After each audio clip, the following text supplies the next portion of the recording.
Well, hello, welcome wherever you are joining us around the world. Welcome to a glorious evening here in Riyadh as we continue the countdown to what is quite simply one of the most anticipated combat sports events ever. Yeah, I'm going to say it, ever. The king of heavyweight boxing, the one and only lineal and WBC world heavyweight champion Tyson Fury takes on the king of heavyweight MMA, the lineal MMA heavyweight champion, the man who if he hits you, you tend to crumble. Francis Ngannou. Yesterday, they arrived. We saw them grandly arriving. Red carpets, plenty of flashes. Today, we'll see a very, very special public workout. We're going to get a little glimpse as to what's going to happen on Saturday night. They're going to put on a bit of a show. I'm hoping so anyway. But first, let's have a little reminder as to why we are where we are.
I'll tell you what, every time I watch that promo, it just seems to get better and better. Do you know what? Guys, play it again. I want to watch it again. I've actually got Andy Clark with me, and I don't think he'd appreciate us just watching it over and over again. He is here, he is with me tonight, and every time I seem to get hold of him, he seems to go for a walk. We're in a wonderful, wonderful venue tonight, and he, once again, has left me and gone exploring. What are you up to, Andy?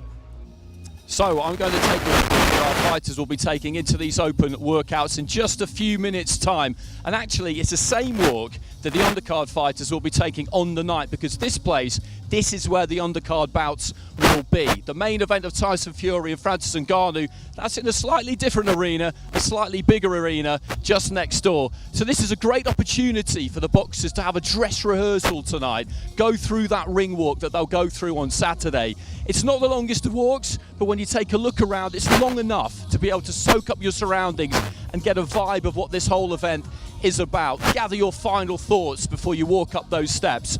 And in terms of the conditions, it is absolutely ideal. It's about 20 degrees of an evening in Riyadh this time of year.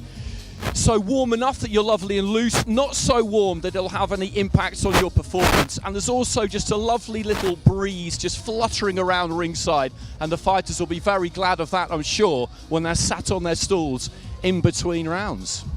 I'll tell you what, Andy. We know we've got a big show. We know we've got something special when we see an Andy Clark slow walk to camera. You love that, didn't you?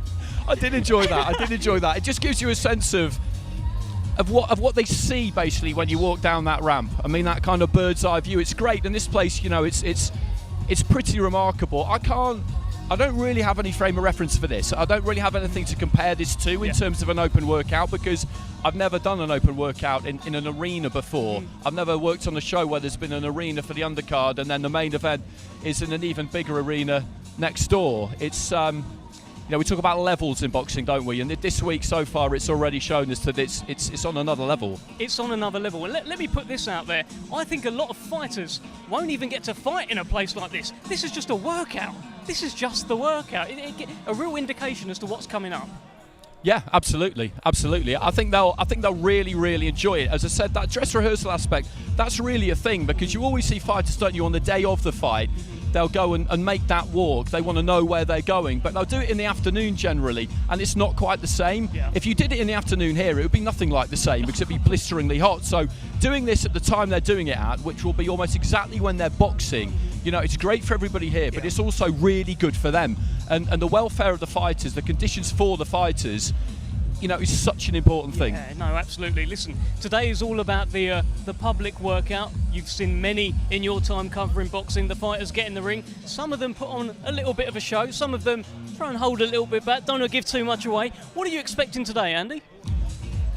It's hard to say, isn't it, with regard to the individuals. Sometimes they've trained during the day already and they just come here and just stretch, some of them, and just have a skip. You know, it's fight week as well, but the interesting thing about this card is that apart from Ngannou against Duran, it's all heavyweights. So we don't have anyone making weight here, which can impact, can't it, on open workouts, because, you know, they're bad-tempered, they don't really want to be here a lot of the time. But for heavyweights, it's different. What we really want to see is Ngannou on the pads, isn't it? That's what we really want to see, because we know that he brings this much vaunted power. We've heard the stats, we've heard about the records. I want to hear him on the pads, because a really big puncher makes a different noise on the pads. It's not a thud, it's a ping kind of sound. It's that much sharper explosion of air. If I hear that from him, then at that point, you know, I will begin to think, you know, this guy punching power-wise, this guy's legit. Well, that would mean it's translated. And yeah, as you say, it's about the sound, right? I remember a Gennady Golovkin public workout where they turned the music all the way down and you could hear those shots like gunshots. It was incredible. All around London, you could hear that. A big puncher, you'll hear it. Yeah, you do. I remember that. It was in Covent Garden, wasn't it? And it was just echoing all around the cobbles and people wondering what was happening. Yeah. But it's a real thing. You know, it's the same in other sports. Remember when I covered football, if you went to watch a team train and it was nice and quiet, players who could really strike the ball, it was that ping again. You know, it wasn't that thud. And it's kind of a rare sound, but you know it when you hear it. So I would love to hear that from Ngannou later on. I really would. And, you know, we've got a lot of big guys up there, and hopefully a few of them will want to put on a show and really crack the pads and give us something to see. Well, it's what you say. There's not, like, weight to be made or anything like that. They're not going to be moody. I feel like, with all of this, they are actually going to want to be here. Sometimes you get public workouts in shopping centres and, you know, fighters are just sort of going through the motions and getting out. With this one, they're going to want to be here. And let me ask you this. Tyson Fury, perhaps the greatest showman of them all right now, not just in boxing, in sports. This is a real stage to put on a bit of a show tonight. What do you reckon? Yeah, very possibly, because that's the environment they're in here, you know, and it does suit people of that inclination, and he definitely is one of them. And I think another thing that plays into this for the fighters is that, you know, we're in the hotel with most of the undercard fighters, and it's a lovely hotel, but it's burning hot during the day. So there's no real percentage of going outside, particularly not if you're fighting at the weekend. You need to keep yourself to yourself. You need to stay indoors. And sometimes fighters can get a bit of cabin fever doing that. Yeah. So being allowed out, you know, into the open air tonight, into the arena they're going to box in on Saturday, you know, they may well fancy just going for it a little bit more than they normally do. How have you found your time in Riyadh so far? I mean, it feels like to me, upon landing here, it's been glorious. We're starting Riyadh season with this brilliant event. How have you found your time so far? Yeah, I've enjoyed it. I've enjoyed it every time I've come here. I've been here a couple of times before for the first Joshua fight against Ruiz, and then in February for Jake Paul, Tommy Fury. Usyk AJ was in Jeddah, of course, last August. But yeah, I've enjoyed it every time that I've come. The setup is absolutely extraordinary. The organisation is tremendous. It can take a bit longer to get places than you bargained for at times, but I trust me, I would not want to be the one doing the driving. You know, it's got everything here that you could possibly need.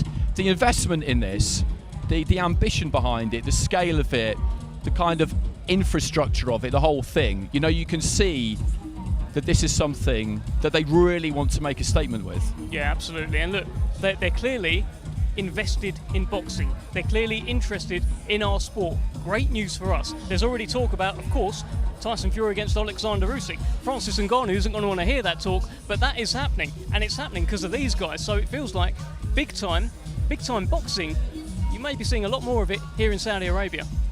Yes, and you know, we've been talking about that for a while now, but it's all about momentum, isn't it? You need to build that momentum, and the fights have been few and far between up until this point, but with this happening at the end of October, if December the 23rd comes off in the way we expect it to, which does need a Tyson Fury win, we know that, that's what, 8-9 weeks later to do 2 events like that in such close proximity, that just gets the ball really rolling. It would finish the year in a brilliant way for our sport, because people have been pointing at the heavyweight division. They've been saying, listen, we had Haney Lomachenko, we had Crawford Spence, we've had Inoue, we've had all these fights. Yeah. Well, what are you lads doing? You know, what are you up to? You know, you're slowing us down, because everybody looks at you and they want to see the biggest fight, which is the fight for undisputed at heavyweight. So if we can get that by the end of the year, then, you know, that would be a great thing. Well, it seems like all intentions are about that. One of the questions around this fight was what sort of shape Tyson Fury is going to be in. I'm looking forward to seeing what shape he is in. But before that, we're actually going to start the workout now. So many great fighters are going to be in this ring, but we're going to start off with a great MC, the one and only Thomas Streiber. Ladies and gentlemen, good evening and welcome to the media workout for Battle of the Baddest. A great night of championship boxing to be held this Saturday in Riyadh, Kingdom of Saudi Arabia.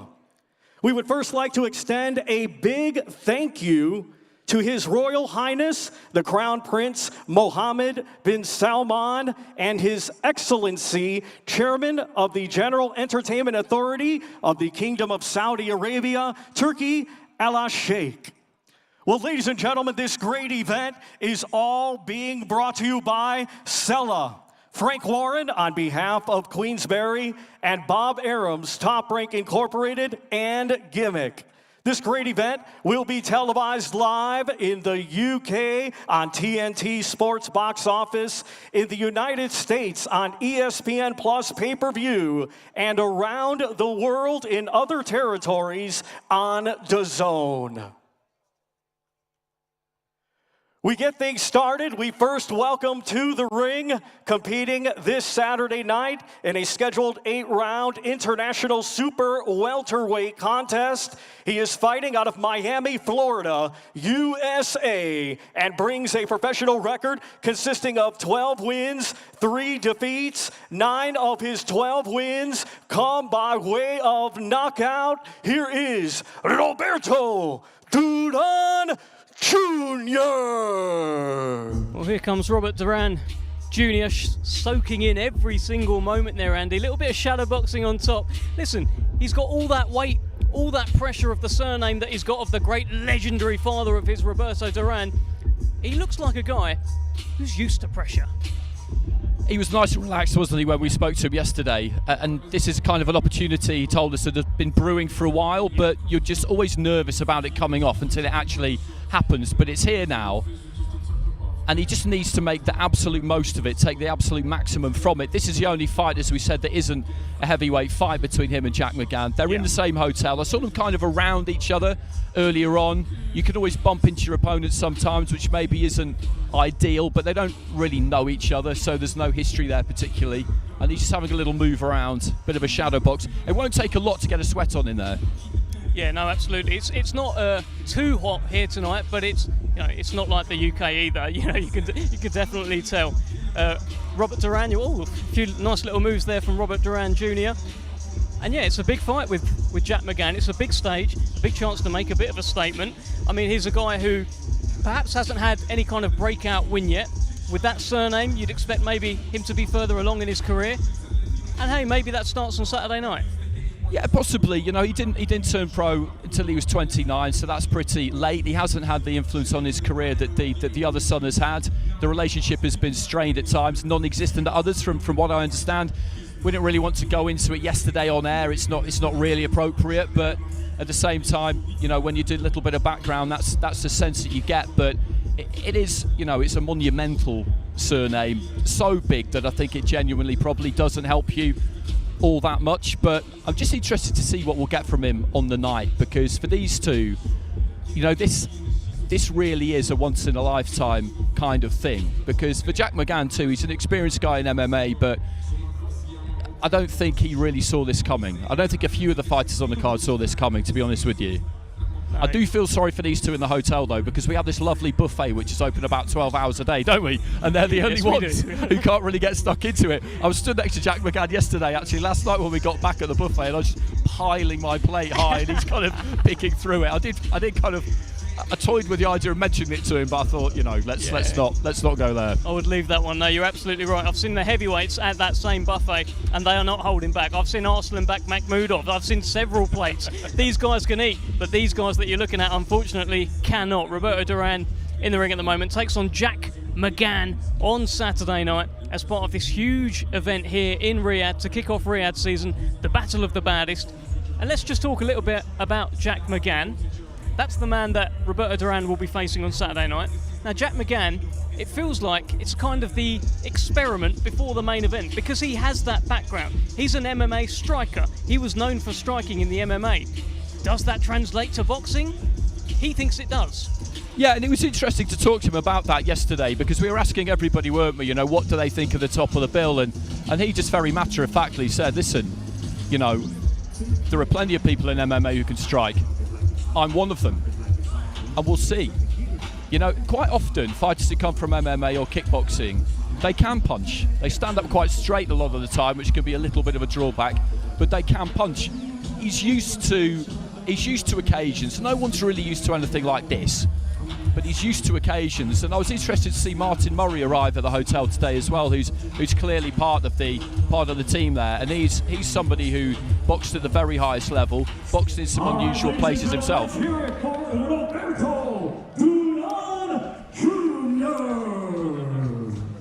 Well, here is Roberto Duran Jr. 2 days in a row. Again. Great to see you, my friend. Yes, sir. Yes, sir.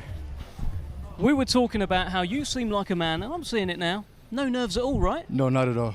I've been through this one too many times. But this is the biggest stage I've been on, and I love it.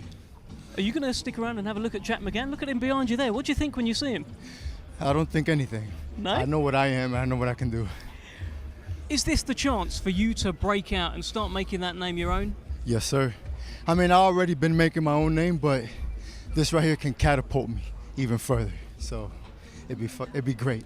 I'd hold myself back.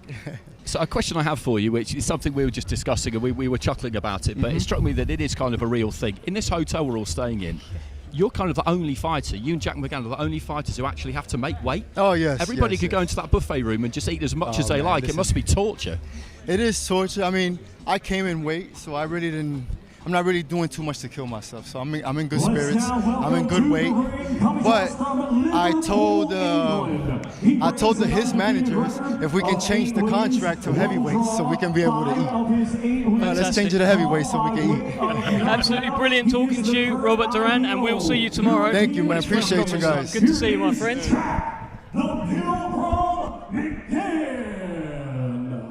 What a lovely chap Robert Duran Jr. is, huh? Yeah, absolutely. Nice and relaxed, isn't he? He's genuinely just buzzing, isn't he? Yeah. You can see it. There's no fear there. There's no apprehension. We talked about this yesterday. During fight week sometimes, when you've got fighters who aren't used to stuff like this, you could see them shrink from it. Yeah.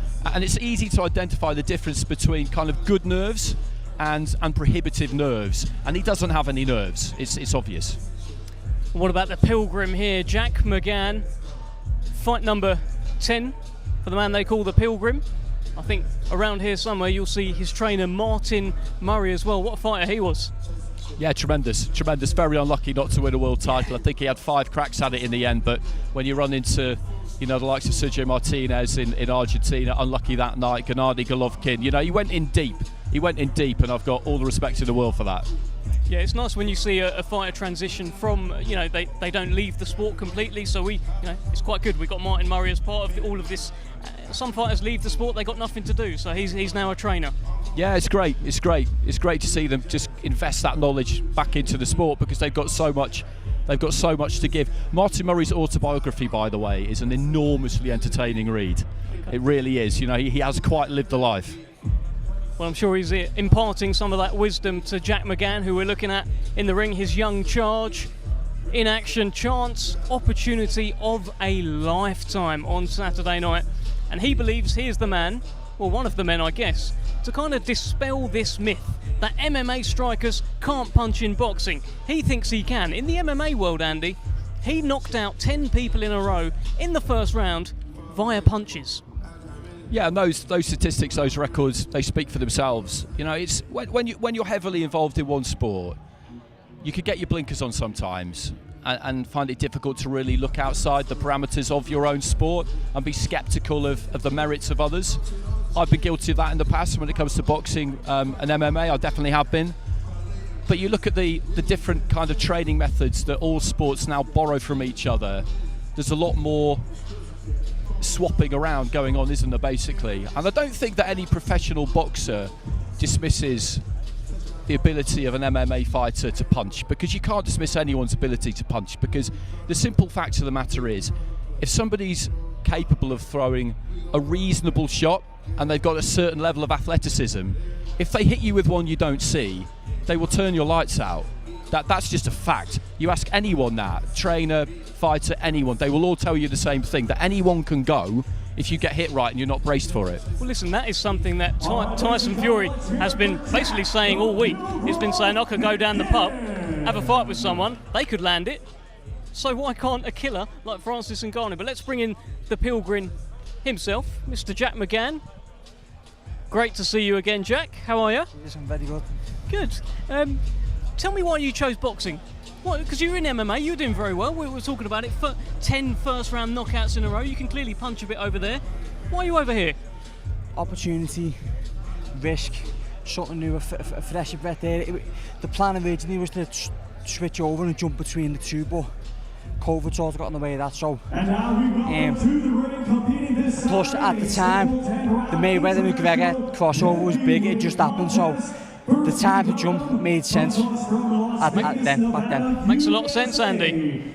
Yeah, it does. It makes a lot of sense. How did the relationship with Martin start, Martin Murray? So Martin Murray, I used to, in preparation for my MMA fights, I'd always spar professional boxers, just in boxing. That's how I knew I could jump over. And Martin was one of them people and it was always a scary day when I knew I was sparring Martin. But I always done okay, so I had a great relationship with him. He's one of the nicest people you'll meet, and funnily enough, when I was going to get signed with Frank right at the start of my career, Rob would come watch me spar, and Martin stepped in, and that was the spar that he watched. So we sort of started my career off, and now it's the way the world works. He's full hands on deck with it now as well. Well, listen, your career is now in a place where you are taking on Roberto Duran's son on Saturday night on a grand stage. Yeah. How's this fight going to go, Jack? I think that no matter what way it goes, I'll be too much for Duran, and this is the best I've seen, the best I can be. But I'm also fully aware of the fact the pressure on everybody on this card because of the size of it. You're going to get the best form of every single fighter on the night Saturday, myself included. So all the fights are going to be top fights, but I don't see a way that I don't come out on top. Brilliant. Wonderful speaking to you, Jack McGann. We can't wait for this fight. Can't wait, Andy. Come on, big one. We'll see you tomorrow. See you tomorrow. All right. Thank you. That is the Pilgrim, Jack McGann.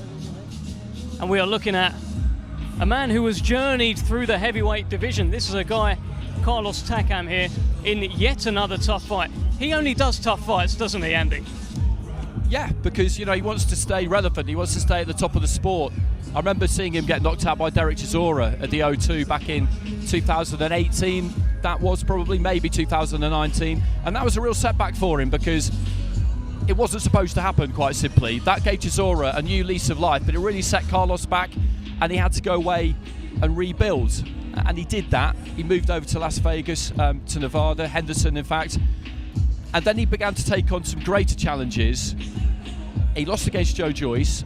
He lost in Canada against Arzabek Makhmudov. And people thought at that stage, okay, this is where he is now. He's going to take away corner jobs as a good name for rising fighters to get on their record, but he'll come at a price. That's what people thought he was up to. But he wasn't, because he felt that he could win those fights. And then he took on Tony Yoka in Paris and he won the fight comprehensively. And that's got him back up into the reckoning. That's the one, isn't it? That Tony Yoka fight, really, that was a case of Tony Yoka had just taken the first loss of his career against Martin Bakole. He needed to rebuild. He needed to come back. He had a bit of a fan base and an Olympic gold medalist. He decided, I'll take on Carlos Takam. What a mistake it was. Carlos Takam had an awful lot of success that night, and I think he won wider than actually what the scorecards told us. Yeah, I agree with that. And Martin Bakole, when he boxed Yoka, it was a majority decision, but the judge who gave that a draw should have been arrested. I mean, it was absolutely absurd. But they both beat him comprehensively, and that's why this is an interesting match, because, what have you done for me lately? They've both kind of done the same thing. Billy Nelson Martin Piccoli's trainer almost straying in front of the camera. They're keen to get a look at Carlos Takam. I don't really feel like they'll have had to have watched endless hours of tape on this because, like you say, he's been around a long time. We know what he does. Yeah, you know what it is. But Billy Nelson has indeed pulled up a seat ringside here in Riyadh, studiously looking on at the man that his man will be fighting on Saturday night. And I'll tell you, Billy Nelson is a man who bangs the drum louder than anyone, probably louder than his own family, for Martin Piccoli. Absolutely incredible job he does for him. On Twitter, he replies to every comment. He's there, no, Martin will beat him, Martin will beat him, and now he's having a look at Carlos Takam. Yeah, he does, and you know, that's what you want. You want somebody who's got your back, who believes in you, who will push your claims all of the time, because he knows that particularly for Piccoli, he has to have that. We discussed it yesterday, and he's in one of these positions. He's got some good rankings, so the fighters below him will fancy him because they could take those rankings. But the fighters above him, there's no real reason why you would fight him because he's decent. He could be an absolute handful for anybody. Billy would say more than that, but he'll be an absolute handful for anyone. And commercially, he doesn't bring that much to the table currently, so he's high risk, low reward. It's a difficult position to be in. What he needs to do really is keep pushing for that biggest fight that he can get, obviously, but just keep winning, keep those rankings as high as he can get them, and then let's just say Fury Usyk happens on the 23rd. Whichever way that goes, as long as it's not a draw, the belts could then possibly splinter, and if you're right up towards the top with one of the sanctioning bodies, you're in a good position. Well, look, the man that we're looking at currently is looking to navigate his own way to a world title. He's 42 years old. I'll tell you, he doesn't look it. Whatever it is that he's drinking, I want that. Whatever cream he's using, I want that cream. 42 years old. Are you sure, Andy Clark? No, he's a tremendous example, isn't he? A tremendous example. I thought that when I watched him against Joyce, when we both watched him against Joyce. I watched the fight against Makhmudov. I commentated on the fight against Yoka, and you can see that there's still that vitality, that kind of tensile strength there. And the way that he goes about it, he's always kind of looked to do it the hard way. He'll look to get close, slamming body shots. He will take a few, but he's sensational, Nick. Yeah, absolutely. Look, and fans watching in the UK, of course, will be very familiar with Carlos Takam. They've seen Takam against Anthony Joshua when he challenged for the unified world heavyweight title in a big stadium. They've seen him against Joe Joyce as well. He's lost both of those fights. But I tell you, at the end of both fights, he still wants to carry on fighting, particularly the Anthony Joshua stoppage, where I'm not sure an awful lot landed, and he's going to the ref, hey, what's going on? Yeah, he was fuming. I was at that fight, and you know, he wanted to make it to the final tape because he came in at a week's notice as well. Kubrat Pulev was the original opponent. He had to pull out with a shoulder injury. Eddie Hearn and Matchroom wisely had Takam safely stowed away in training just in case something like that happens, because similar to this, a pull out in the main event late on is something you just can't have. You've got to have someone to be able to step in. He stepped in, as I say, he was training, but mentally you've still got to make that switch. And he gave a good account of himself. That big solid old head of his connected with AJ's nose early on and gave him some problems. And that's another thing about fighting him. You know, he's not short, but he's not tall either, and he boxes quite short. So he'll maraud his way in, and if you're not careful, you'll find himself on the end of that shaven head, and it's not where you want to be. He's a lot of fun in the build-up as well. A great character. I remember when he boxed Joe Joyce and he came over, and I actually hosted the press conference with him and Joe Joyce. I asked him a question, and I said, look, no one's hurt Joe Joyce. No one stopped him. Have you got the power? And the way he looked at me, it was like I was about to find out about his power. He's like, are you crazy? Why are you asking me about my power? And he's a very, very strong man. It will be interesting to see how he does get on against Martin Piccoli, because as you said, Piccoli is the guy that no one really wants to fight. Takam is the guy that fights everyone. Very interesting scrap.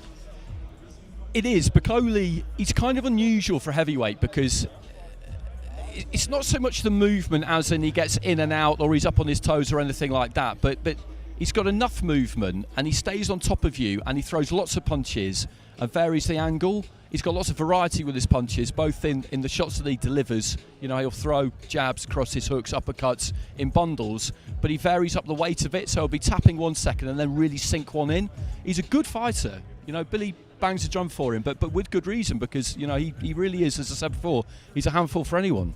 Well, here is the man himself, Carlos Takam. What's up again, man? What's up? Nice How to are meet you, sir? I'm good, bro. I'm good. Thank you. We were just talking about this fight, right? This Martin Bakole fight. Bakole is the guy that no one wants to fight. Really? Takam, well, Takam's the guy that fights everyone, right? Bakole is the one no one wants to fight? Apparently. Who said that? No.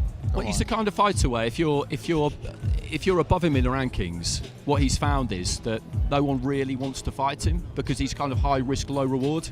You know what is the story? I asked that fight. If that fight is happening because of me, you know, because like I was speaking with the Francis about to fight in the undercard. He told me like, what you see you to fight, Carlos? And then we both say Martin Bakole. Well, look, we're going to bring Martin Bakole onto the screen here very shortly. There is the man that you are fighting on Saturday. What do you think? How does he look to you? He look good. Yes, he look good. He's a powerful guy, good boxing, strong. Yeah, I like it. How are you going to beat him?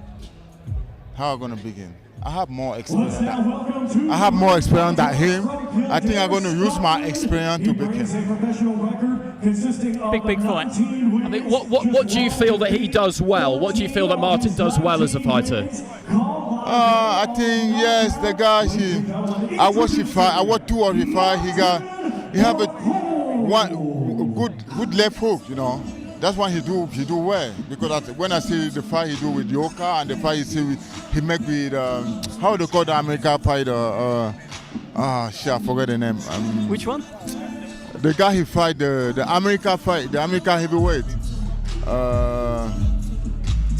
We're all stumped. We're absolutely stumped. Carlos Takam is really testing the knowledge of Andy Clark and myself here. I can't hear what he's saying either, Andy, but we're all looking at Martin Bakole. Carlos, we're actually going to keep you here for just a moment, and you can watch Martin Bakole, and you can tell us what you're thinking. Give us the Carlos Takam commentary. What's going on here? Okay, let's do it. Let's do it. Yeah. Well, he's coming with his gloves on for a start, which, you know, you're the first fighter to have got your gloves on to do some punching. You two, the first two. Did you see that? Jumped over the top rope. Can you do that, Carlos? It's easy. It's easy. Yeah, I can do that. I can do that easy.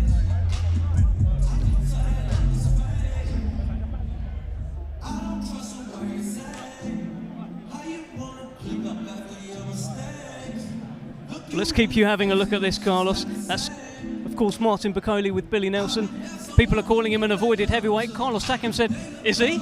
He's not an avoided heavyweight. This is a guy... He's a good boxer and a good guy, so I know him, but, you know, it's a fight. I don't wanna go in the ring to play with him. We go to fight, you know. Somebody gonna fall, yeah?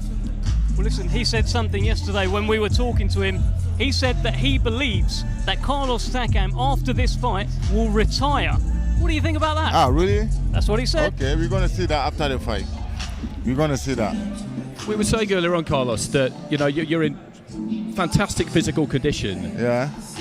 Is there any particular secret to that? Is it just living the boxing life for an extended period of time? Because you've really looked after yourself. Yeah, you know, how can I say, you know, he's a strong guy. I know he's gonna use your power to try to push me, you know, to push me in the ring. But I already know how it's working because I watched many of the video of him, so I already know what he's gonna do. I'm prepared for that. Yeah.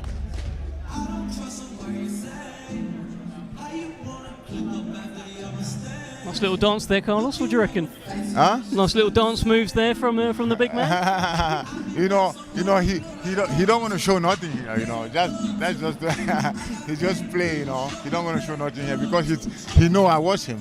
He see me. He know I watch him, so he don't want to show no shit. Oh, there you go. Yeah.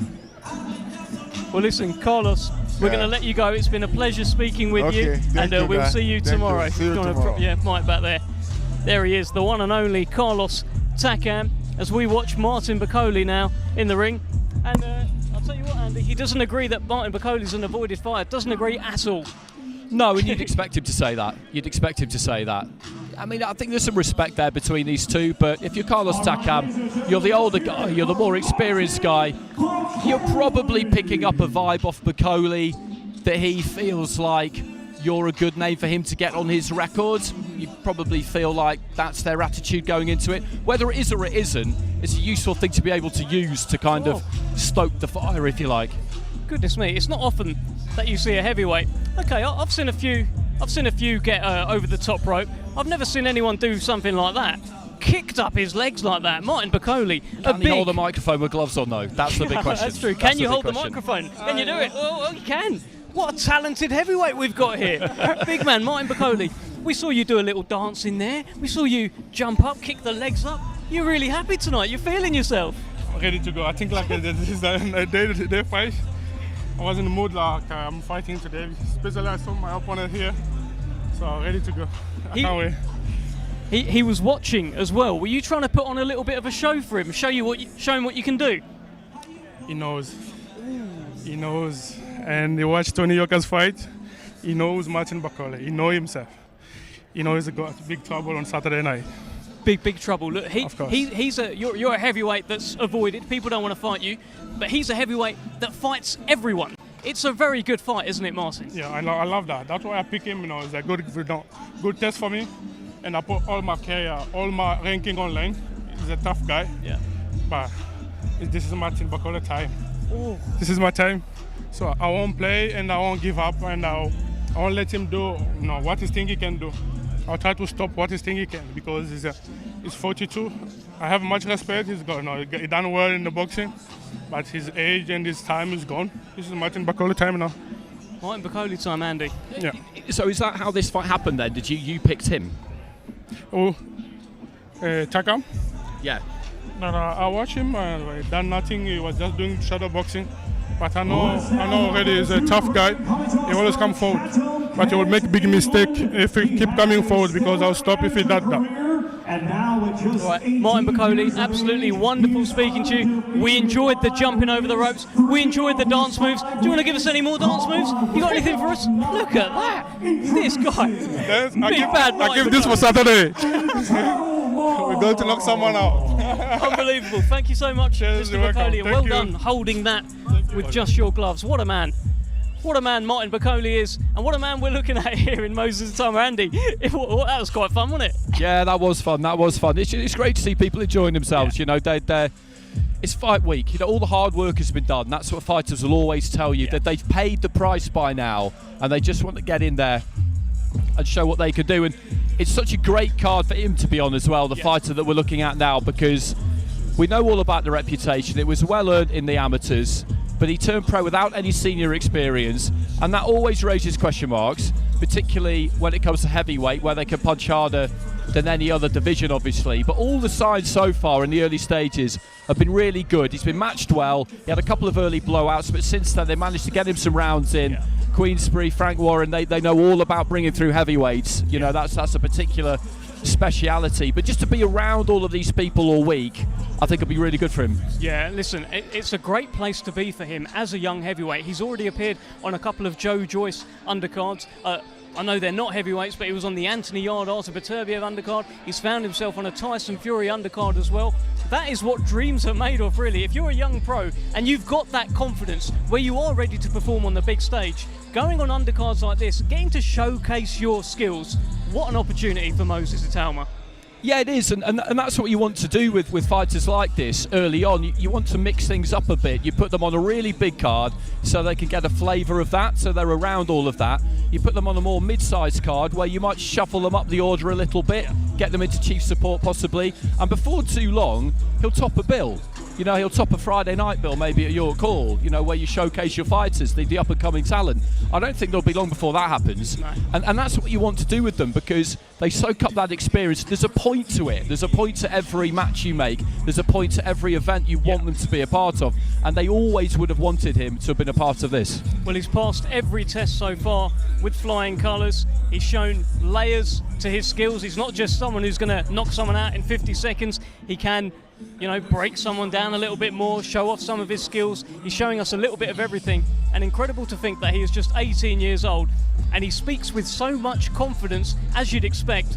But he was yesterday talking about how he feels he is ready to take on the likes of Fabio Wardley and David Adley. He thinks he's at that level now. Obviously, Frank will look after him and they'll guide him as he should be. But I love the ambition that he's even talking about that. Yeah, absolutely, because it'll take a few more fights under his belt, really, I think, before the board would probably entertain him in that kind of a contest, before they feel happy either mandating him or accepting him no one's going to give him a voluntary, I wouldn't have thought, but before they'd be happy to mandate him. But not necessarily all that long, because he is looking to move quick. I will be really interested to see what happens the first time he gets cracked really hard. It's always an interesting moment, but particularly given his lack of senior amateur experience. But having said that, he's been boxing very, very good professionals in sparring since the age of 15. Literally, Joe Joyce, Andy. At 15 years old, he was sparring he turned Joe up to Joyce. the gym in a school uniform. You know, it's madness, isn't it, when you think about it?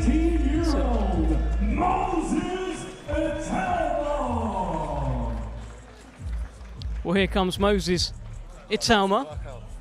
Let's have a chat, Moses. How you feeling, big man? What's going on?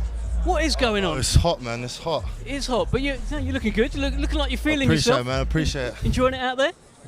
Yeah, on the stage. Yeah, all of it. It's hard to enjoy knowing you're gonna fight on thingy, but I'm trying to take the experience in.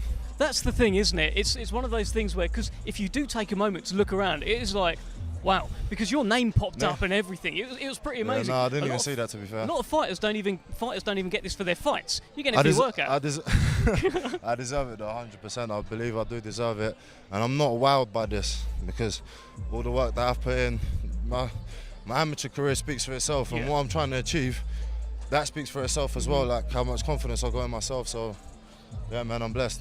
Listen, that confidence. Me and Andy was just talking about that. The fact that you're even like talking a little bit about like Fabio Wardley, David Adelaide, thinking, yeah, I can beat those. It's sort of, it's calm to you, isn't it? But you know what it is? There's one thing, like not believing it, but thinking you got that dog mentality. Yeah. And then there's another thing where you actually believe it, and I do generally believe it. Listen, I was watching the Usyk the bar fight, I was sitting there thinking I can beat both of these. And the same thing with the Joe Joyce Zhang. I'm sitting in the crowd thinking, not far, man. I'm not far. I actually remember sitting with you for Joe Joyce against Joseph Parker, and I'm not sure at that point you'd actually turned pro. You were about to, right? No, it was literally just before I flew out to the World Championships. So, yeah, exactly. I was still an amateur. And you was like, you was moving. You were saying he should be doing this, he should be doing that. You've always had that eye, right? Yeah, no. Do you know what it is? It's the boxer's mentality. You always think, oh, how would I do against him? How would I do against him? But listen, I know sparring is different to fighting, but I've held my. I'm not even saying I've done better. Yeah. With these guys, I'm supposed to be here. The opponent that you've got on Saturday, look, not a lot of people will have heard of him, but if you do your research in the amateurs, he's boxed everyone. You know, he's boxed Tyson Fury a couple of times. I didn't know that, but listen, it's another bod to me. I'll just get in the ring, I'll fight, and then whether I get credit or not, I'm not too bothered. Like, I'm just here to do a job. I'm a man on a mission. Oh, I love it. Moses Italma, brilliant speaking with you. Very much. We're going to go backstage to Andy, who is with Fabio Wardley. So Fabio, come for a little bit of a wander around backstage before you make your entrance. Yeah, just having a little look around, soaking the atmosphere, soaking everything that's going on. It's interesting. It's interesting. It's something special. It really is. I mean, you can say that again. This is. I mean, we saw the setting yesterday, and this is pretty incredible, isn't it? Yeah, it is.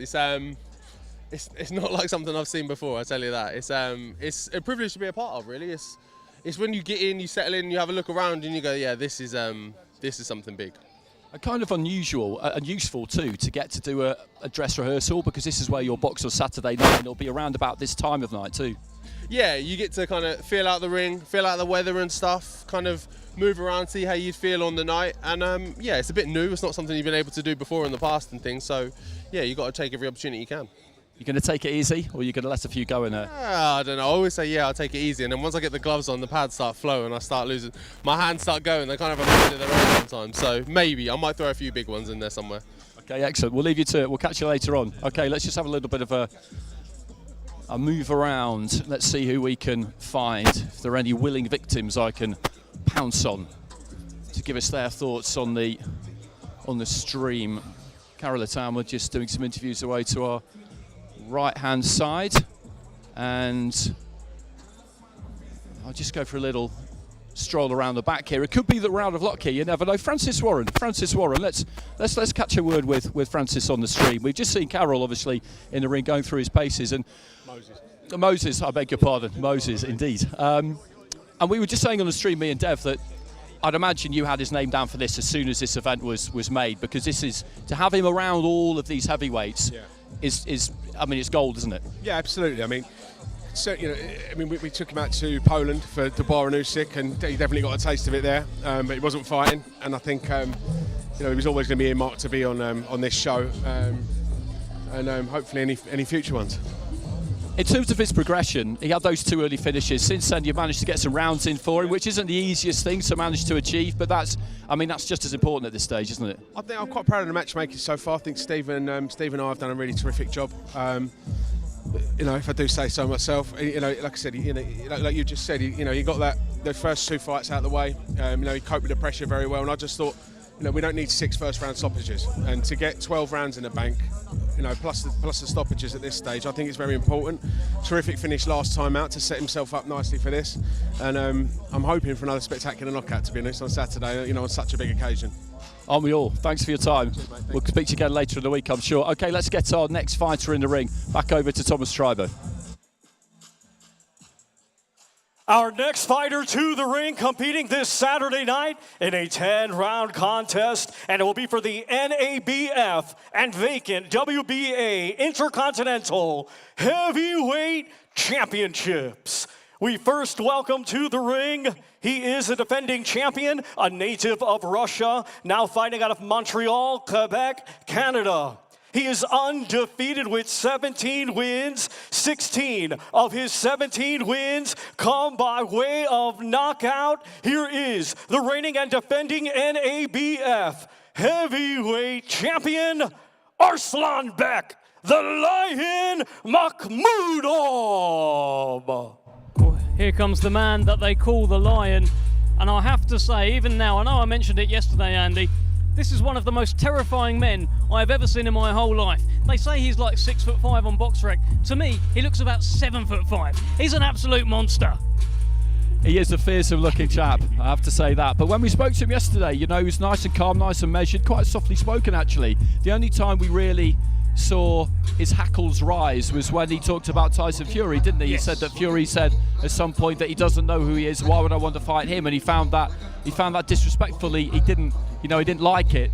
He's got a strong team around him, hasn't he? You've got Mark Ramsey, the trainer there, working with Eye the Tiger. Russ Amber's here with him and Simon Keane as well. And often you look at the people around a fighter, when that caliber of operator believes in a fighter, then it says a lot. Absolutely, and look, that's another big, giant heavyweight that has, of course, gone over the top rope, just like Martin Bakole did. But I've got to give Bakole this. I think Bakole did it a little bit better. There was a little bit of athleticism with the way Bakole did it. This guy didn't quite look the same. Still got, you know, I couldn't do it. No, but I love stuff like that. You know, that's the fascination of these big men. Yes. And when you're close to the ring like we are now, and when you're close to the ring on fight night, and you see the sheer size of them, the sheer scale of 2 heavyweights facing off, it's like nothing else you will ever see in any sport, because they seem impossibly big, don't they? They operate in the same ring as everybody else, but they just seem absurdly big. And then when they start throwing their hands, if one of them gets hurt and one of them goes down, we saw it with Zhilei Zhang and Joe Joyce, just the best possible example. 220 stoners. You watch one of them get hit clean and go down, and it is like watching like an old Vegas casino getting detonated. It kind of everything hangs in the air for a second, but you know what's coming. And it just reminds you, if you ever need reminding, of just what a business this is, because the weight that they can punch with and the damage they can do is breathtaking. No, absolutely, and you can see, of course, trainer Mark Ramsey close by as well. To me, he gives me a few nightmares, because it takes me back to Artur Beterbiev coming over to the UK against Anthony Yard, and the week that I had with Beterbiev of one-word answers and cold press conferences. I think with Makhmudov, there's a little bit of that coldness as well. A little bit, but like I say yesterday, it kind of took me by surprise a little bit. I think, Andy, do you know what, Andy? I reckon you can go and grab a quick chat with Mark Ramsey. Go on, we're going to send Andy out there. As Mark Ramsey watches on his charge, Arslanbek Makhmudov.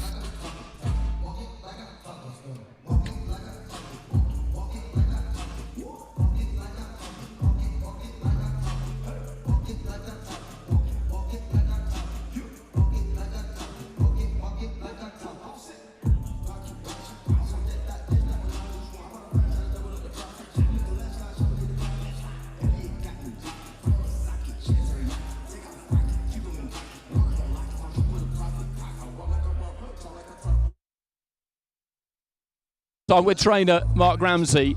So tell us about Arslan Makhmudov, Mark. What kind of a fighter is he? Of course, you can see he's a big boy, very strong, physically very strong. He's a good fighter. He have a very good amateur background also. Competitive guy, big punch, and I think people underestimate his technique. He's also a very good boxer. How high do you think he could go in this sport? What do you think he could achieve? But he's already very high in terms of ranking. Now we have to fight better opponent and make sure that he's going to reach that level. But we believe in him. We believe he's going to be a world champion one day. Okay, thanks very much. I won't keep you any longer. I know you need to watch your man and keep your eye on him in there.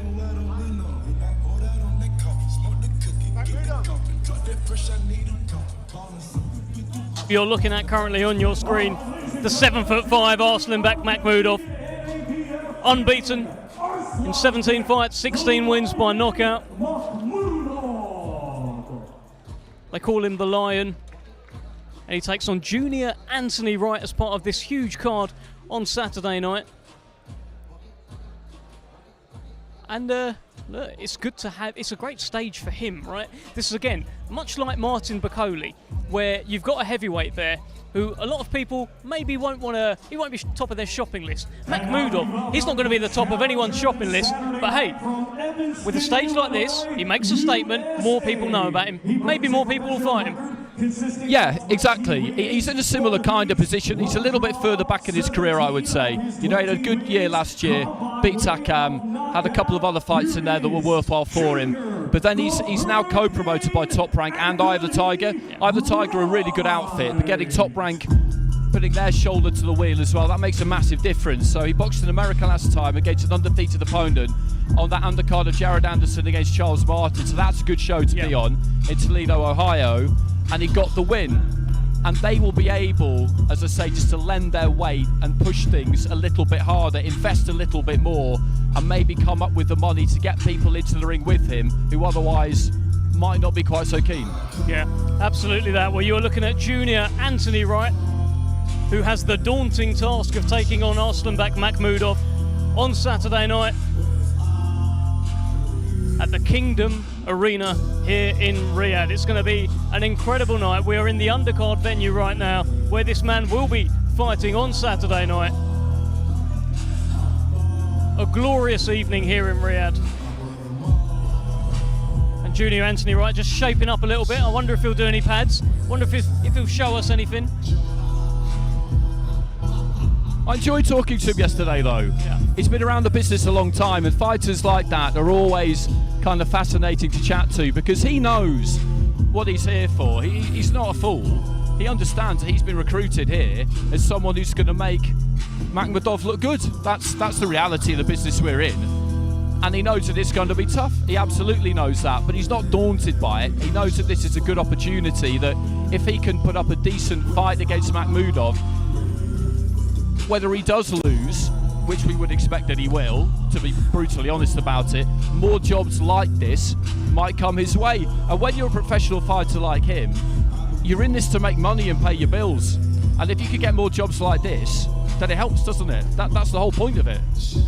It's exactly that, and it's, as you say, it's the degrees of loss. You know, we're writing him off, right? You know, as you say, Makhmudov is the big, heavy-handed power puncher who is knocking absolutely everyone out right now. But if Junior Anthony Wright, I don't know, extends him into the late rounds, maybe lands something that he shouldn't have, he then makes a bit of a name for himself. Someone else has a look at him and thinks, well, let me see if I can do better than Makhmudov did. Yeah, exactly. And that's how you have to look at it if you're him. You know, you want to put yourself in that bracket of credible opponent who will get the call from a serious outfit to box on a good night and pick up a good paycheck. You know, that's what he'll be hoping he can provide. He got to a good level as a cruiserweight. That's where he did his best work. Got to the world title level, boxed Babet Shumanov for his WBA title. Went to Russia and boxed a good fighter, Rakhim Chakiev. You know, so he's been up there. He's travelled as well. So, you know, he's been around the block, and he's got that kind of demeanour about him of somebody who knows what he's here for. He knows why he's been recruited, but he also knows that if he can just, as you say, land a few, give Makhmudov something to think about, then it could lead to further opportunities. All right, ladies and gentlemen, Junior the Hurricane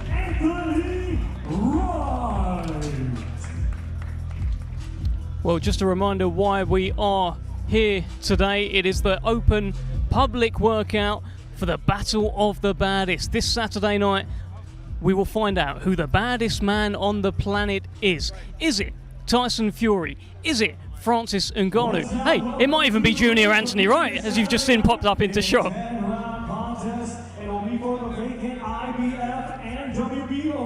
Intercontinental Heavyweight Championships. We first welcome to the ring, coming to us from South Auckland, New Zealand. His professional record, 32 wins, 3 defeats. 22 of his 32 wins come by way of knockout. Here is the former WBO World Champion, Joseph Parker. Well, here comes Joseph Parker. We're actually joined in commentary by Junior Anthony Wright. Do you know what? You spoke so well yesterday, we had to hear from you again. How are you feeling out there? I feel great, man. This is a huge opportunity. Just being in Saudi Arabia alone is huge. I never would have imagined in my life that I'll be here in this situation. On top of that, fighting on a Tyson Fury versus Ngannou fight card amongst a lot of other top heavyweights in the world. Well, including Joseph Parker here. I want you to have a look at him. Listen, you are in a heavyweight fight. This is pretty much an all heavyweight card. Joseph Parker's a former world heavyweight champion. He must be someone whose career you've looked at and thought, hey, that's a pretty good heavyweight, huh?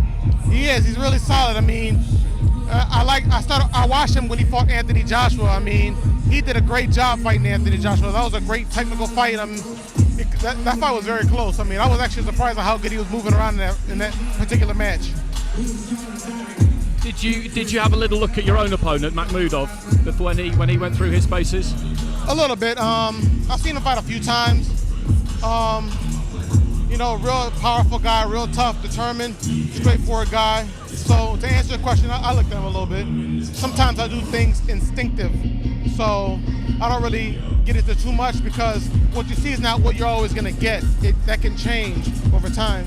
What was fun about talking to you yesterday is that you're an experienced guy. You know, you reached a really good level at cruiserweight. You're up at heavyweight now, but you've been around the block a few times. You know how this business works, and you look at this card and you look at these matchups, and you know what the plan is for each of them, don't you? You know how they're trying to move people's careers. Yeah, I mean, I was actually offered a fights with a couple of these guys on this card, but they didn't know exactly when the date was going to be. And I was game, I was up for it, so I always stay in the gym. But to answer your question, out of all of them, I think obviously Parker is probably the sharpest. I'm actually a big fan of Parker. All right, Junior, brilliant speaking to you. We'll speak to you again later on in the week, and best of luck to you, my friend. Thank you very much, guys. Thank you. Well, that was Junior Anthony Wright, a well-spoken guy, and he spoke so well about the man that we are watching currently, Joseph Parker, former WBO World Heavyweight Champion. He has been to the top of the mountain. He held that title. He beat Andy Ruiz, of course, who later went on to dethrone Anthony Joshua. He is one of the best heavyweights in the world right now, and great to have him on this card. It is. It's always good to see him. It's always good to see Andy as well, Andy Lee. You know, he's still relatively early in his training journey, but it came as no surprise to anybody, you know, when he became a trainer, because you think of the people he worked with, Manny Stewart, Sugar Hill, Adam Booth. That transition was, I think, a fairly natural one for him, and he believes that the best is yet to come from Joseph Parker. And I listen to Andy. He's someone who always makes a lot of sense to me. And we were talking about this in the car on the way here. You look at what heavyweights need, what top-level performers need, and one thing they have to have is that willingness to do whatever it takes to try and win, to never, ever, ever quit. And we know he has that, yes, because we saw it against Joe Joyce, because that was a hellacious fight. Some of the punches he took in that fight were absolutely unreal. Andy would have been tempted to pull him out the stages, but he didn't, because he was still landing clean. And deep into the fight, you know, he just wanted to keep going and keep going and keep going. And at that level, and the higher you go, the more you need that. Really, either you have that or you don't have it. Yeah. And if you don't have it, there's not really anything a trainer can do about it. So Andy's got somebody who has that, which is just it's a great place to start. That fight that you're talking about there, that Joe Joyce fight, was ringside for it. One of the most thrilling heavyweight fights I've ever seen in my life. And I think what you're referring to there, Andy, is the dog He's got that dog inside of him. Joe Joyce was at the very, very peak of his powers there. People were talking about him being maybe the second best heavyweight in the world. He was running through absolutely everyone. And Joe Parker never backed down, kept fighting back as much as he could, taken deep into deep waters, and had to be drowned really in the end by Joe Joyce, which he normally does to people. Yeah, absolutely. What he said basically was, you know, you're going to have to knock me out. You're going to have to knock me out because I'm not going any other way. That's how this is going to go. And that, people talk a lot about fighters going out on their shield, and we demand as fans that fighters go out on their shield. It's a really easy thing to say, but for somebody to actually be prepared to do it, in heavyweight boxing particularly, is an altogether different matter. Yeah, absolutely. Well, we're going to have a quick chat with Joseph Parker and Andy Lee, both going to come in. Oh, let's test the skills here. Joseph Parker, hello. We had Martin Bacoli earlier. He had his gloves on, and we needed to see if he could hold the mic, and he did very well. Can you? Ready, Andy? Not bad. Not bad. Gentlemen, Andy, where's the suit? Oh, it's back in the dry cleaners. How are we feeling, Joe? I mean, this is look at this. Some people don't even get this for their fights. This is I said it yesterday. Amazing, sensational work that they've done to put this together, and I feel great. There's a nice little shakeout of Andy in there, feeling sharp and ready to go. You look in tremendous shape, by the way. It seems ever since the Joe Joyce fight, the fights that I've seen you in since that, your shape keeps getting better and better and better. Well, listen, it shows that we're putting in the work. We're grinding away, and we're not really, showing a lot of things, but we're going to show it on Saturday night. Me and Andy were having a chat about the Joe Joyce fight, about a fight where you had to show that you had dog in you. And Andy, it must be great for you to work with a fighter that you know he can go into deep water and he's got that dog in him. Joe can go to the trenches. He's been there, and at this stage in his career, he doesn't have to prove his toughness anymore. He doesn't have to prove he's hard. He's done all that. So for him now, it's about perfecting, without training, it's about perfecting his technique, getting his sharpness in sparring, not having hard spars and hard work all the time, because he's done all that. That's past it now. I think he's in great form, and this is an amazing experience to be here in Saudi. Just the treatment we've had the last few days, it's been phenomenal, like nothing else. Andy's had a great time too. I know you feel that the best is yet to come as well. It's been a great journey. We're just saying backstage there, like the place it's taken us and the experiences we've had, but unless we win the world title at the end of it, it will be always tinged with sadness. So that's the next thing we have to do now. We're fighting Simon Keane. It's a ranking fight with 2 titles on the line. We put Joe in a great position, and once this undisputed happens, the belts come fragmented again. Joe is right there in a great position.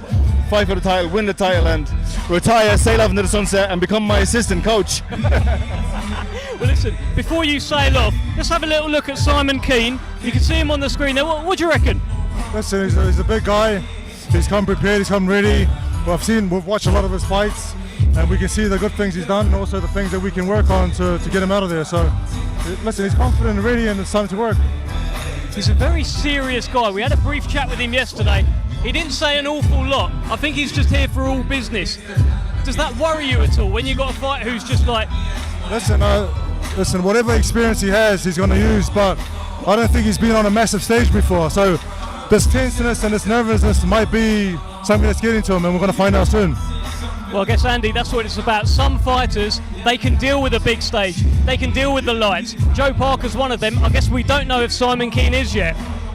No, that's true, because he's fought in the stadium in front of 80,000 people. He's been right at the very top of the sport, and that kind of experience is something that you can't buy. Simon Keane does seem like quite an intense individual, so I will be quite interested to see what he's like on the night, because as we go through fight week, Andy, when you see someone for the first time, it is interesting, isn't it, just to see how they are, because their demeanour can change day by day. Yeah, and under the bright lights, it does a different, not just him, but his coaches, their experience at this level. It's a test for him and his whole team. He looks good moving around. I can see a lot of breaks in his footwork, which I've seen in his fight footage, but he looks good moving around. Big guy, athletic guy. Not really showing too much, is he?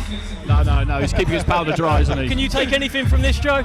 Can you take anything from what you're... Oh, really? It's going to be... You know what I thought there? Like, we were in a holding room last night before the grand arrivals. All the heavyweights here, all the undercard heavyweights. Bacoli, Takam, Aituma, all of them, the big Russian. Everyone was a great form, everyone was having a crack. He walked in with a mean face on him, eyeballing everybody, and it showed their inexperience to me. It just shows But inexperience. not to say he's not ready, but that's what I thought. Nerves. Maybe nerves. We'll soon find out, though.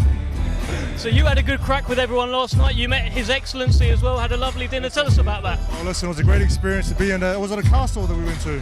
I think it's a farm, but it could have been it was as good as a castle. It was beautiful, and the food was delicious, and he just welcomed us all to stay and have fun and relax. And we had a great time. And we left and went and rested, and now we're here today.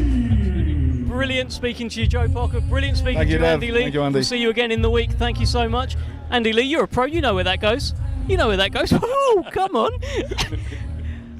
There we go. Done.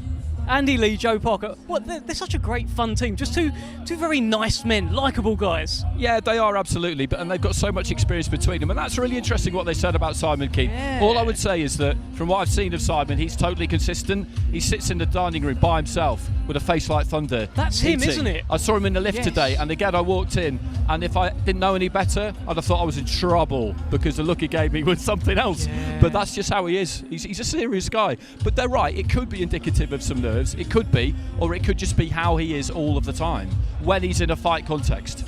No, you're absolutely right about the demeanour. There has been, it's only just sort of clocked in my head now. When you're in the hotel restaurant, there's always a guy sat at the end on his own, just focused on his food and what he's doing. It's Simon Keane, isn't it? It's him. It is. and actually, interestingly, when he came down out of the ring there, he kind of made a move towards us with Joe and Andy there, like he wanted to come and get involved in the conversation. He's going off to perform some other interviews at the moment. But that kind of intensity, in a way I like it, but in a way I do kind of worry about it a little bit because I don't know how sustainable that is because it does take emotional energy, even if that's how you are all of the time. And this sport is so intense anyway, there has to be some kind of period for relaxation. You have to be able to switch off. I'm not saying he can't do that, I don't know him well enough, but at the same time, that level to be kind of like up here with it all the time, it's I don't know. It can be mentally exhausting. We've seen fighters have that kind of thing and then maybe just crumble. And Andy, I understand. Look, I can see loads of faces around. Go and get amongst it. Go and talk to some of these faces. Go on, Andy. Go on. Go do your thing. Mr. Okay, so I'm just patrolling around to the left-hand side of ringside.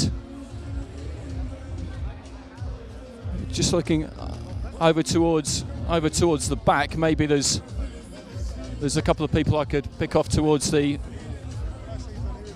rear of the assembled throng. It's busy enough around here, certainly, but a couple of people I had my eye on a couple of minutes ago just seem to have disappeared.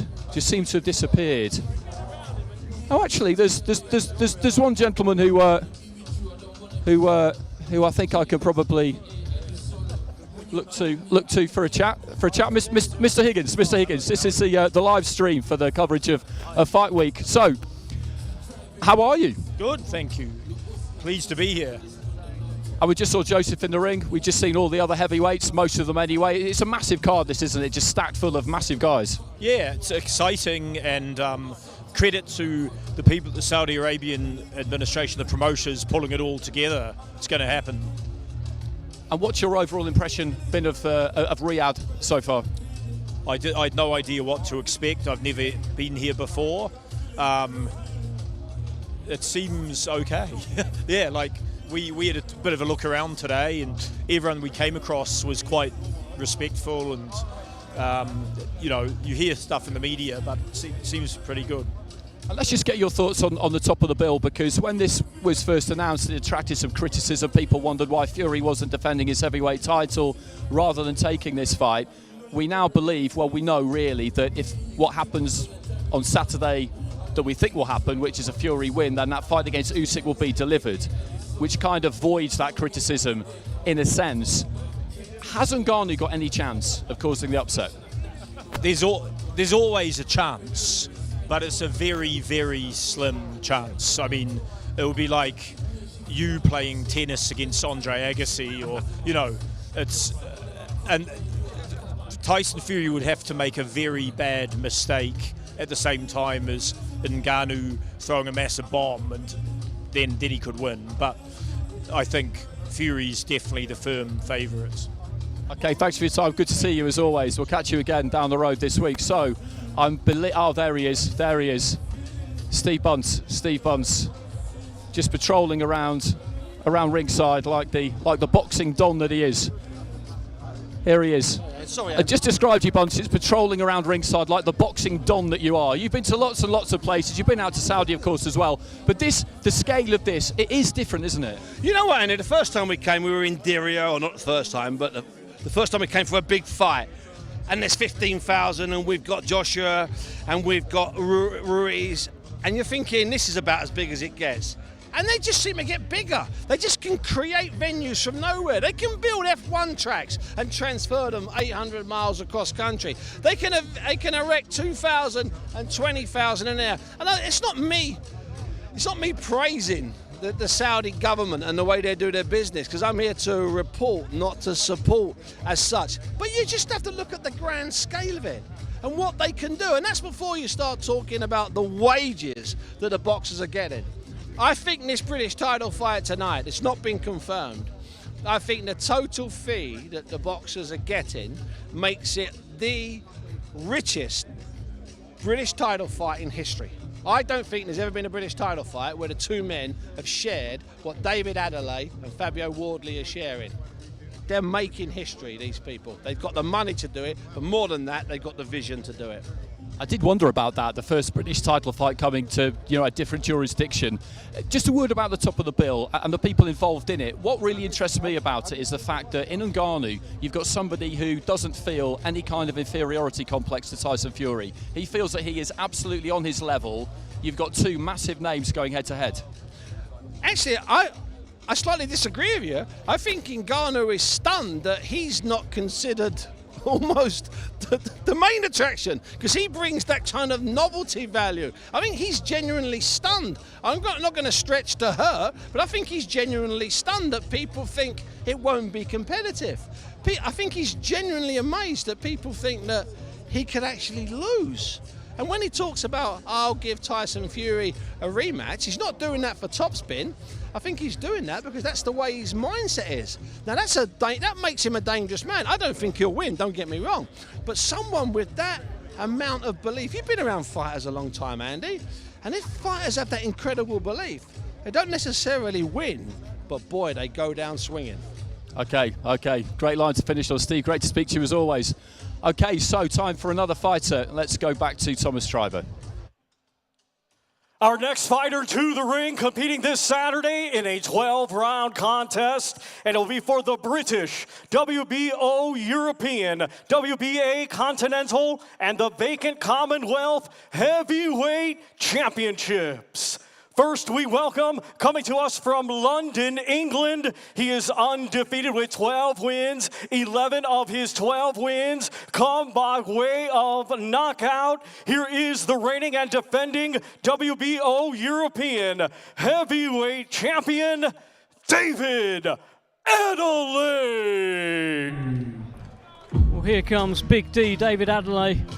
Look at the setup here. This is a public workout, and he's got like a Titantron behind him. This is WWE style for just a public workout, and David Adelaide does not look out of place, does he? He is soaked in every moment. I'll tell you, they kept him waiting up there a little while you were speaking to Steve Bunce, but he was taking it all in. He was feeling himself, Andy.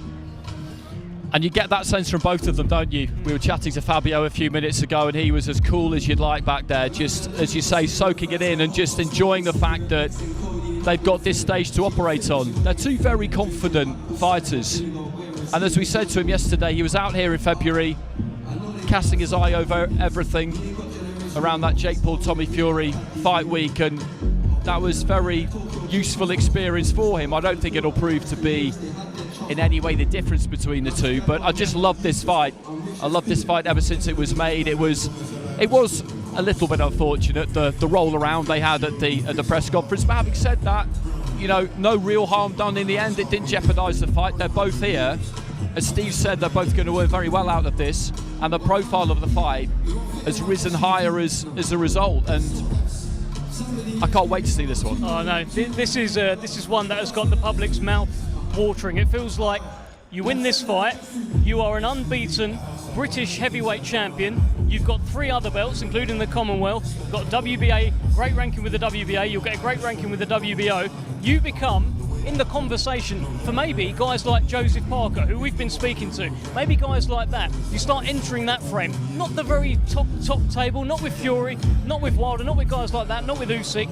But there's a kind of strand below that these guys will start entering if they win this fight. Yeah, they've got some rankings between them, these two. Fabio's at 11 with the WBA. He's just made the top 15 with the IBF. David's at 9 with the WBO. So whoever wins will sweep those belts, which is great in itself, but they will also be pretty much in the top 10 with 3 out of the 4 sanctioning bodies. And that's a very good position to be in, because we touched on it earlier, and Andy reiterated it there, Andy Lee with Joseph Parker.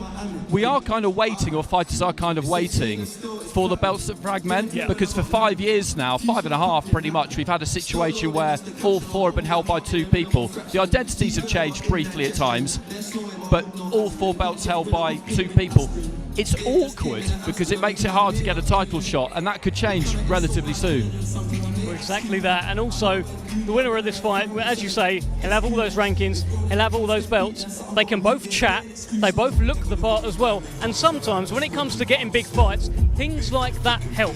You need to be marketable. You need to have something about you. I'm looking at David Adelaide in the ring now. He's dancing, he's moving, he's smiling, he's soaking it all in. In terms of ticking boxes, everything outside the ring, that's already been ticked. We'll find out on Saturday if he fully ticks it inside the ring. Yeah, of course. It's an all-round package, this sport. We spoke to Fabio about it yesterday, about the need to understand all facets of it. And you do need to understand it all.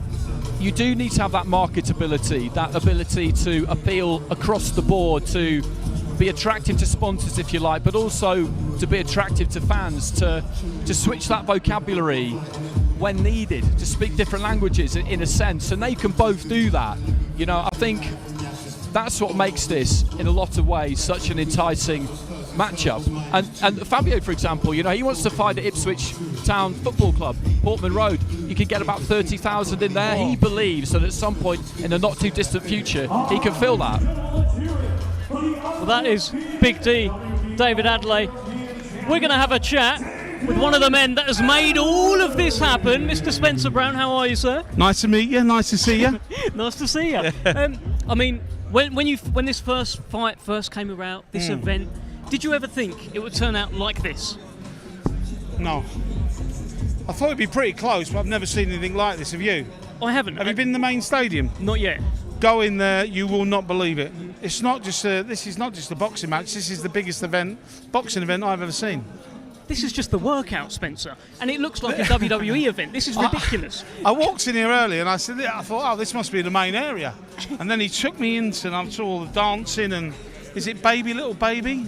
Yeah, I believe it's Lil Baby. People have been calling him Little Baby. It's Lil Baby. Sorry, Lil Baby. I just saw him doing the rehearsals. Right. Go and have a look. You can't believe it. They've done marvellous, haven't they? How did this happen, Spencer? Give me, sort of summarise it in a little bit for me. You're asking for some secrets there. Come on. I'll tell you a few. So I'll give you. Right, it was quite easy actually. We got a knock on the door. A guy literally knocked on my door.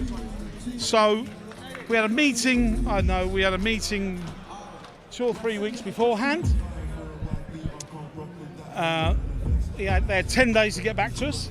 The 10 days expired. Right. Tyson, don't bother. This is a waste of time. It's not going to happen. Let's move on. So obviously, Frank went back to Frank and said, Frank, don't look like it's going to happen, mate. I think we're going to have to look at England. Then I went back. They came back to me. I got a knock on the door, and literally 2 guys stayed in my house for 4 days. Wow. That's how it happened. Wow. And I said, don't bother getting a hotel, stay here and let's see if we can work it out. I took him to Tyson's house. Tyson met him again, and he said, I think this might be real.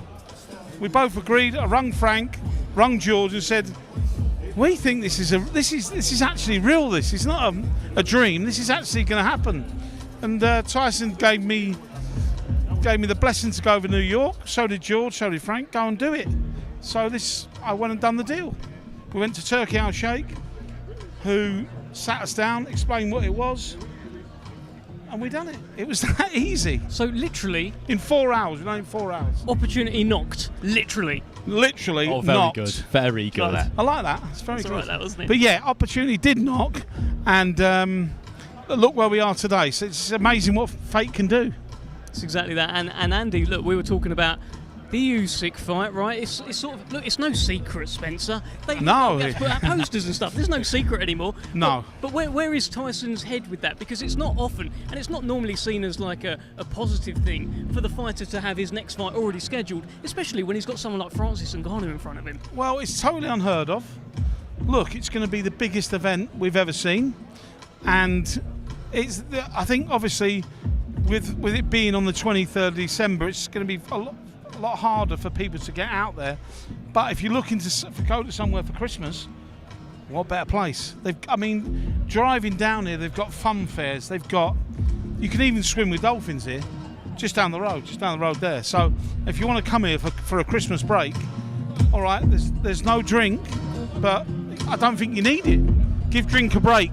Come here and enjoy yourself. They've got everything, and they're so polite. You know yourself. Yeah, absolutely. You've met the people. They're lovely.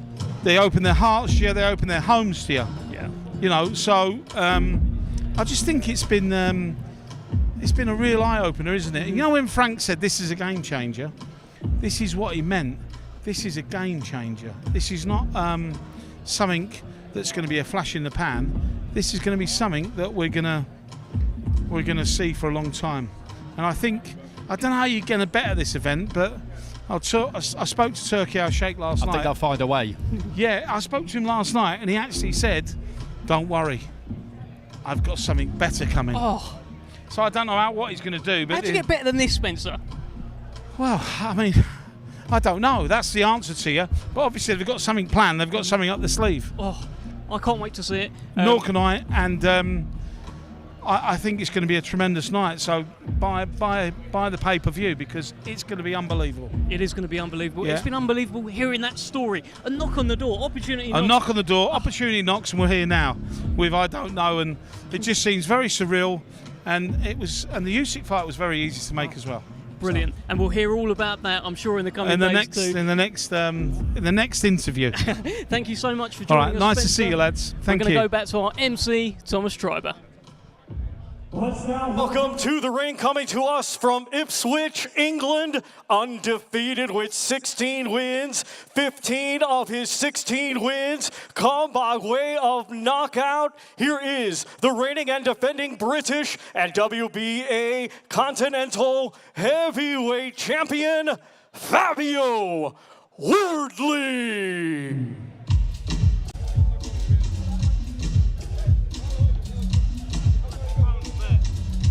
Okay, well, we are watching Fabio Wardley make his ring walk right now, the unbeaten British and WBA Continental Heavyweight Champion, and with us on commentary, having a look at me at the moment, but also having a look at the screen, is the one and only David Adley. What do you see, David? Nothing. Just another guy. You know, someone I'm going to beat up on the weekend. You know, nothing new. When you had your workout, I saw you do something. I don't know how many people clocked this. You had your right hand up in the air and you were like shaking it like this was going to be the hand that deals the blow. The money maker. Yeah, you know, I'm just showing them my treasure. Yeah, his team was giving a big talk, you know, but it's all fun and games, man. They're trying to get in my head, but I like this sort of stuff, you know. Yeah, it's all good. It's cute. That's what I call it. They're cute. So, look, he's feeling himself in there as well. What do you make of Fabio Wardley's demeanour? He looks relaxed. You look relaxed as well, and he's got a few moves. David, you got them moves? He can't dance like me. No way. And he can't box like me too. You know, on the weekend you'll see that. But yeah, the demeanour and everything, the fight hype, I don't really build into none of that. You know, all of these fights, they're looking into a lot of these small things. I mean, he was meant to go first. He asked for me to go first. I mean, I don't care. I'll go first. I'm in a certain change room. He asked to change the change room. All right, then, give me the change room. Are these mind games, though? Is he playing mind games with you? Maybe he is, but maybe he's playing them all for himself, because for me, it doesn't do nothing. You know, I can see his team there. So, you know, I just kind of like pulled faces at them just to wind them up. They're always biting, so I like this game. Yeah. I can see members of his team close by. I can also see plenty of security, which is good, David. Yeah, they're not there for me. I mean, they're there for his protection. Love that. I don't need no security, trust me. They're there for his protection. You all know that, though. So, I'm curious, prior to this fight being made, have you two ever spent much time around each other? You've not sparred, have you, or anything like that, or found yourself in the same gym on the same day, anything like that? No, we was meant to spar, and then we got a call that he got sick halfway through the journey. So we went back home, and that's as far as it went. Like I said to you, it was nothing personal. You know, he just thought he was something he isn't, and that's all it was. You know, he's a man with a belt. I want the belt, and that's it. So he pulled out of the spar, is that what you're saying, David? Yeah, he knows that, though. Bring it up to him, he knows that. Well, we will ask. I don't lie about nothing, you know me, I'm an honest man. And I rate myself. So how other people rate me doesn't really matter, because I rate myself. So, you know, yeah, I'm an honest person. There's a lot of heavyweights knocking about. I know you're a guy very, very ambitious. You believe you can go all the way to the top of the sport. You got your eyes on anyone else in the hotel or anything? I don't even know what you're talking about. No, I'm just asking, dude. No, you know, there's a lot of heavyweights on the show. It'll be an interesting show, but, you know, like I said, I'll focus on that after I get this guy out the way. You know, like I said, I don't shy away from fights, and I don't pull out of fights over here. So when things get offered to me, I'll take them. All right, Big D, great speaking to you. I think we're going to have a chat with Fabio Wardley. I can't imagine you'll stick around for that, but we will see you soon. Sorry in advance, because I know it was a bit boring as well. So come on, no problem. Come on. Big D, David Adelaide. Very interesting thing he said there, which we will ask Fabio Wardley about. He talked about how one of them was supposed to walk first and then the other one had to go. One of them wanted a certain changing room, but Fabio Wardley maybe put his foot down and got his changing room. Mind games, Andy Clark? Yeah, of course. You expect that at this level of the sport, because if I'm Fabio Wardley, I'm standing my ground on all of that, because I'm the reigning and defending British champion. And he's got the WBA Continental, David's got the WBO ranking belt, the Commonwealth is vacant, but the main title here for us, we know what it is, it's the British title. So if you're Fabio Wardley, I think if I were him, I would regard it as being important that I was deferred to, basically, in those situations. I would want to choose. And as champion, you want to walk second, generally, don't you? You want the changing room that you want, all of those kinds of things. So, you know, it's interesting stuff, that. He's got a great relationship with his coach, Fabio Wardley. As you just saw there on your screen, he very nearly punched him in the face. And I've been in the gym with them where they've had sessions. They've got a great banter between them, but they can suddenly flick that switch and turn very serious very quickly and make sure they get their work done. Tonight's all about them having a bit of fun, though, isn't it? But I did see Rob did very nearly take one. He did, and that's a hazard of the occupation, isn't it? I think when you're a boxing trainer, I've seen it happen in gyms a few times. But they are a good combination. They've been together from the start. Robert's one of these guys who you could tell when you very first met him, all he wants is the best for Fabio. So he's happy for him to go to other gyms and do a little bit of work with other trainers, as he has been with Ben Davison, for example. Yeah. He's going to be the guy in the corner on the night because he knows him best. Yeah. And that's really important. But it's really important as well to have somebody, as I say, who just wants the best for you, who doesn't have that insecurity whereby he doesn't want you ever speaking to anybody else. That's how you let a fighter develop and grow. So I really like that about him, and I always have. Yeah, absolutely. And look, he's down in that Ben Davison gym quite a lot, gets to high quality sparring the likes of Alois Jr., unbeaten cruiserweight, who is a handful, an absolute monster. Oh, guys isn't he? Like that. Isn't he just? Oh, mate, he is a very, very watchable cruiserweight, and I'm sure he's giving Wardley plenty of work. I've seen Fabio Wardley sparring Moses Itauma, who Moses Itauma spars everyone, so that's no surprise at all. But this is a guy getting around the gyms, sparring everyone, apart from David Adelaide, apparently. Well, we might get the other side of that. But I remember talking to Fabio about going out to spar Usyk, I think it was, and he was fresh, he was pretty green as a pro, and he went over by himself on his own. He just says, just send me a ticket, it'll be fine, pick me up from the airport. So he went by himself, and I think Team Usyk, from what I understand, were really impressed by that. Yeah. The fact that somebody of his lack of experience basically was happy just to travel by himself and just see what he found out there. No airs, no graces. He was there to learn. Not many people do that. Do you know what it is? It feels like he's just one of those lone wolves. The whole build up to all of this, he seemed pretty much undeterred, unbothered. I think the word is phlegmatic. He's devoid of much emotion. He's pretty relaxed, isn't he? Yeah, he is. He is. That's his natural setting. But you always get the impression that there's something lurking beneath the surface and not too far below the surface. You know, he's one of these people who he listens when you talk to him. Yeah. He's not just waiting for you to stop so he can start talking again. And that's quite often the case. Yeah.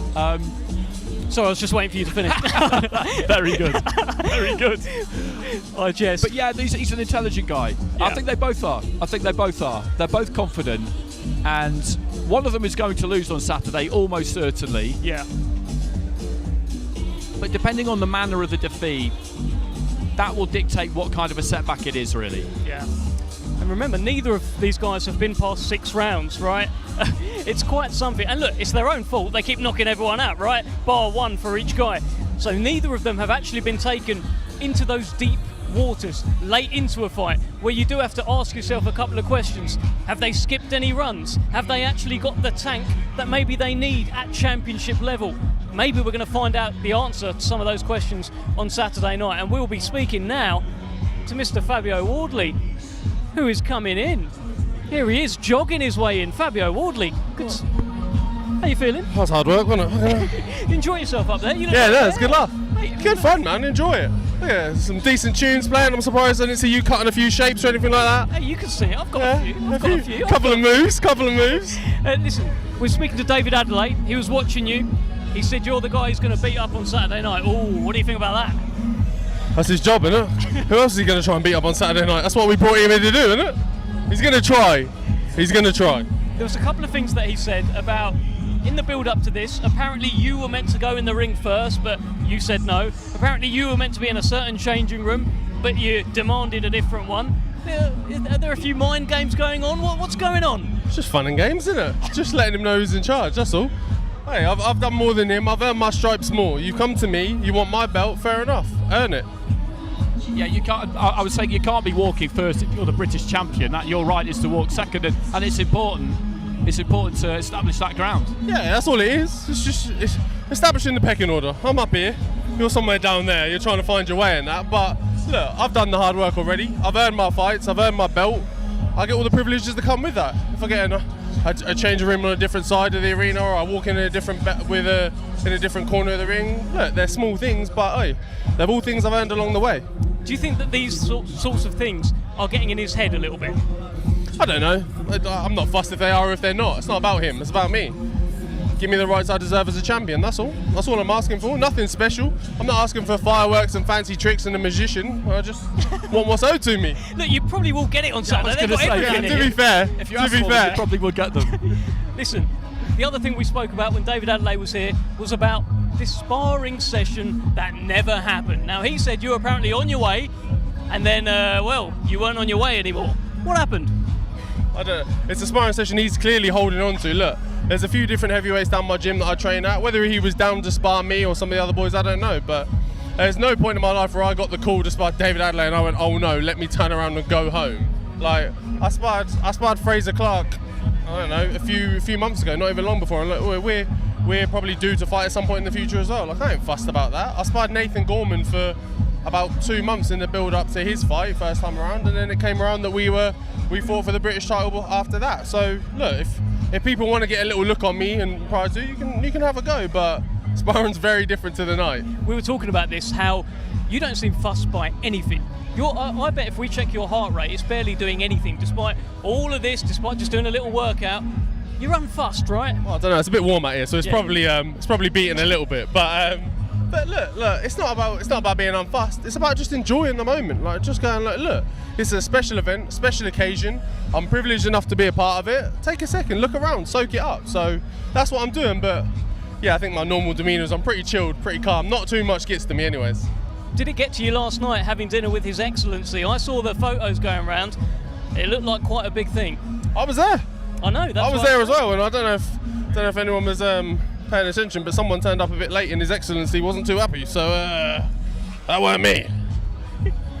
Tell us your thoughts right now, as we are on the Wednesday of Fight Week, how you've been treated, how you've enjoyed it, and how you're going to deal with David Adelaide. Sum all of that up for me. In which order? Come on, Fabio. I've enjoyed it. It's been great. Yeah. The week's not over yet. There's still a lot more to get in before we get there on the fight night. And I've been treated fantastically. QP, all the team here, the Saudi team and all the guys, everyone's been brilliant.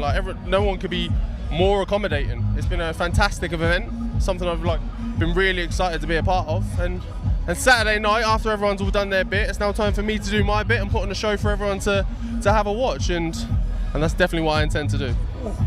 Well, I'll tell you what, we can't wait for it. Thank you so much for speaking to us, Fabio Wardley. We are now going to go back to our MC, Thomas Schreiber. Ladies and gentlemen, once again, good evening and welcome to the media workout as we get set for Battle of the Baddest, a great night of championship boxing to be held this Saturday in Riyadh, Kingdom of Saudi Arabia. We would like to extend a big thank you to His Royal Highness, the Crown Prince Mohammed bin Salman, and His Excellency, Chairman of the General Entertainment Authority of the Kingdom of Saudi Arabia, Turkey, Al-Sheikh. This great event is being brought to you by Sella, Frank Warren on behalf of Queensberry, Bob Arum's Top Rank Incorporated, and Gimmick. It will be televised live in the UK on TNT Sports Box Office, in the United States on ESPN Plus pay-per-view, and around the world in other territories on DAZN. Well, ladies and gentlemen, our main event this Saturday night, it is scheduled for 10 rounds. It is a WBC special event in the heavyweight division. We will first welcome to the ring a native of Cameroon. He is now fighting out of Las Vegas, Nevada, USA, and he brings a professional MMA record of 17 wins, 3 defeats, with 12 of his 17 wins coming by way of knockout. Ladies and gentlemen, here is the lineal mixed martial arts heavyweight world champion, Francis the Predator Ngannou. Well, here he comes, the Predator, born for the big, big stage, the man who has been proving people wrong his entire life. He's got impossible task in front of him that many people are saying on Saturday night. He takes on the lineal and WBC World Heavyweight Champion of Boxing, Tyson Fury. And now, one of the questions heading into this week, heading into this workout is, how's he going to look on the pads? We are joined by Billy Nelson, boxing trainer, Martin Bakoli's trainer, and of course Andy Clark. What are we expecting, Billy? Well, I'm sure he's been working hard in the gyms in America with Mike Tyson, and you know, he has got some experience in punching and striking through the sport that he partook in. Looking at him now, he's an absolute specimen of a man, and you wouldn't like to get hit with him, that's for sure. He's an absolute unit, Andy Clark. Look at him. Yeah, he is, and like Billy was saying, you know, he's got that kind of basis when it comes to punching. He told us yesterday he had that brief amateur career. I mean, it's about mechanics, isn't it, Billy, really? He's got the level of athleticism that you need, so if you I mean, you had to teach Thor how to punch, basically, didn't you? So, and that's taking someone from scratch. So if you were working with someone like Ngannou from day one, what are you looking to get him doing? Just concentrate solely on the basics and perfecting the basics, mastering that, and everything else, and his instinctive fighting brain should kick in after that. Well, a big, big moment in the life of Francis Ngannou. He said that his first dream was actually to become a boxing heavyweight champion. He just stumbled into MMA. He wanted to be a boxer, but in France, where he was, they said, you're better off going the MMA route. And he went that route, and my goodness, did he go that route. Some of the knockouts that he's got, Billy Nelson, I mean, they would even make Martin Bakoli proud. They really would. I mean, he's a ferocious puncher. I mean, you can just... There's something about him that tells you that a big puncher, but he's going in with an absolute master, a master of boxing on Saturday night, and Tyson Fury, and I wish him well. I wish him all the best. He's got the minerals to go in with him, so good on him. What do we think about the idea that punchers are born, not made? Let's have this discussion, because I think we are looking at a man who was born with frightening power. Are they born, Andy? From talking to trainers quite a lot recently about this exact thing, what they tell me, Bill, is that if you've got a boxer or a potential boxer with a good level of athleticism, with a certain level of athleticism, then you can teach them to punch. You can teach them the mechanics. Certain people will take to it quicker than others, but you just have a certain level of athletic ability, particularly straight punches, with the weight transfer and rotation. You can teach someone to punch hard.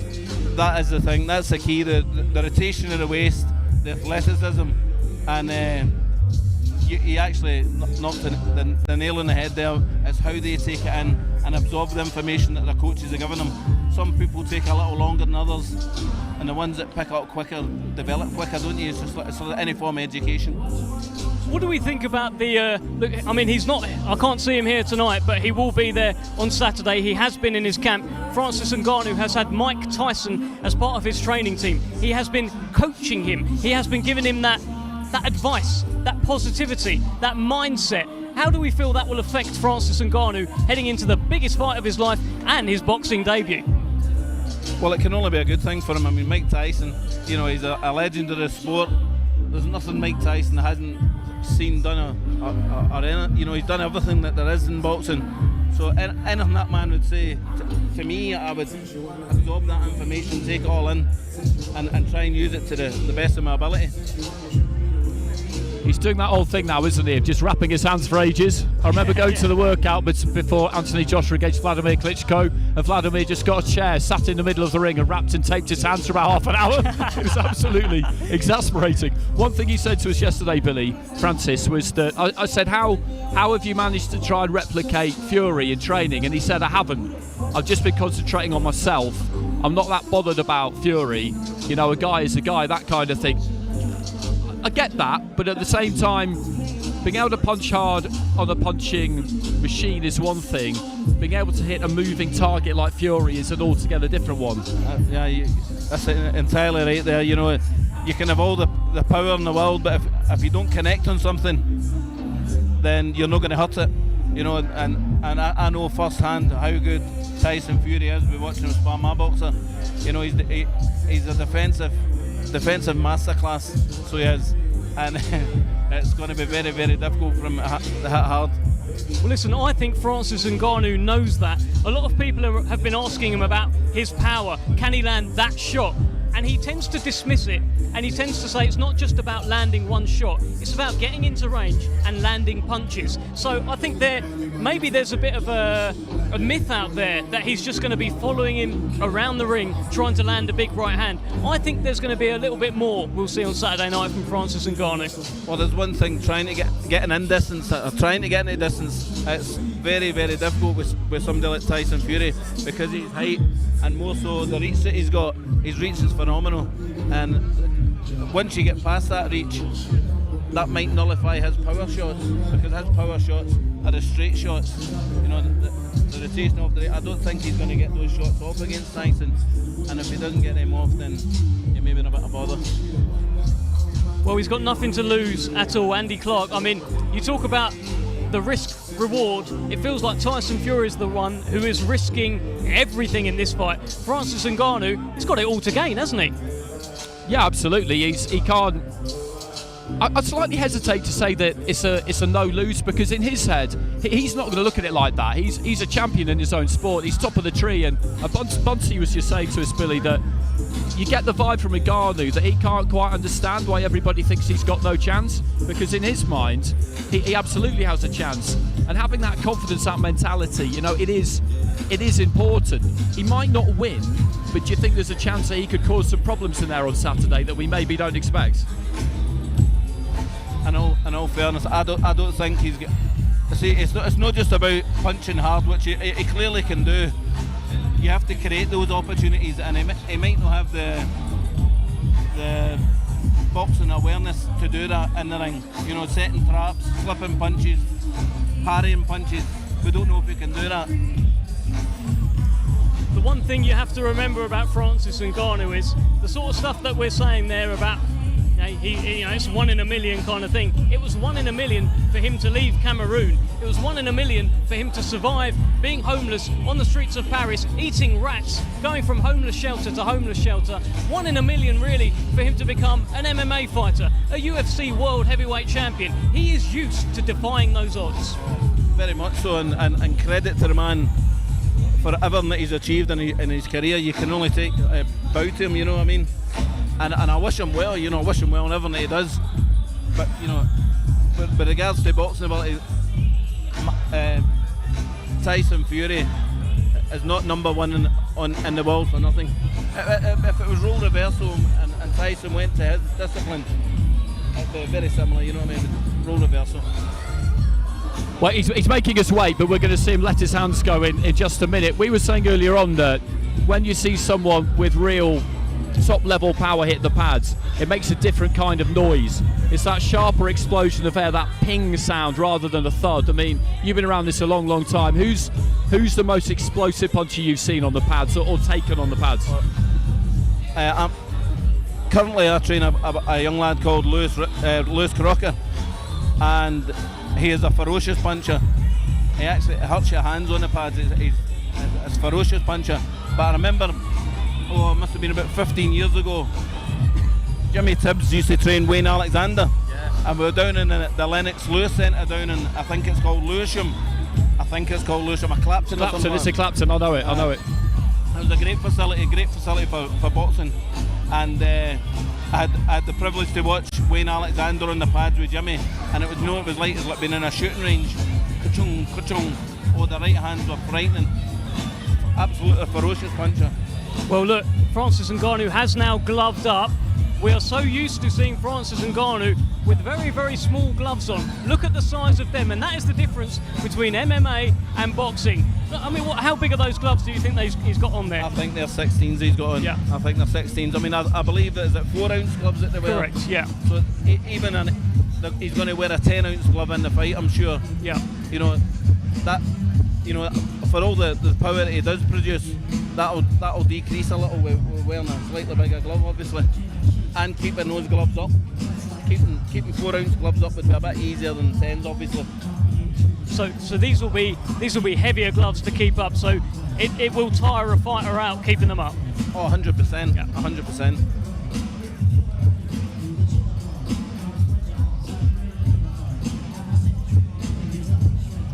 I can see why they're using the sticks to replicate the longer reach, which is a good tactic. Yeah, I guess they are replicating the long range, the jab of Tyson Fury. And I guess we're having a look at what Francis Ngannou can do with his headwork, right? With his movement. It looks good. It looks good. Good lateral movement. Elbows are a wee bit out, but very good. Well, here we go. Here is the pads that people have been waiting for.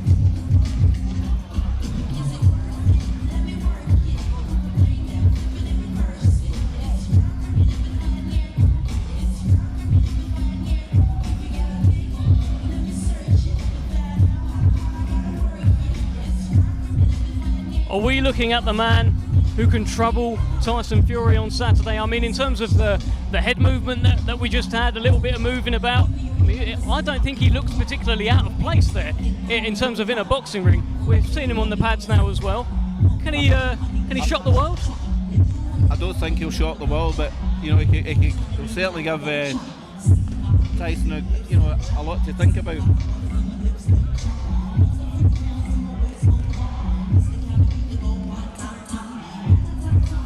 The old saying in boxing, the pads don't hit back.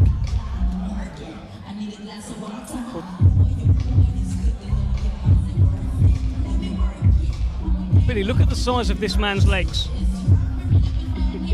Big legs, yeah. The guy's an absolute monster. This is That's where the power comes from. Yeah, no, absolutely, and well done, cameraman, for zooming in. Let's get a little bit more than the calves, though. Give me a bit of thigh. Size of this guy, unbelievable. If you were cornering him on Saturday, Bill, if you were leading the corner, what would you be saying to him in terms of a game plan? That's a very difficult question to answer because I don't know his true boxing ability, what his strengths and weaknesses are. If he's a puncher, you've got to ask him to keep that head moving. He's got to keep the head moving no matter what, because Tyson Fury at distance will just ping his head, and once he gets his distance from his jab, then he'll just get that right hand, coming off. You know what it's like. Well, trainer Dewey Cooper is wearing something that Francis Ngannou was about to hit very hard, I'm sure. I wouldn't want to be him right now.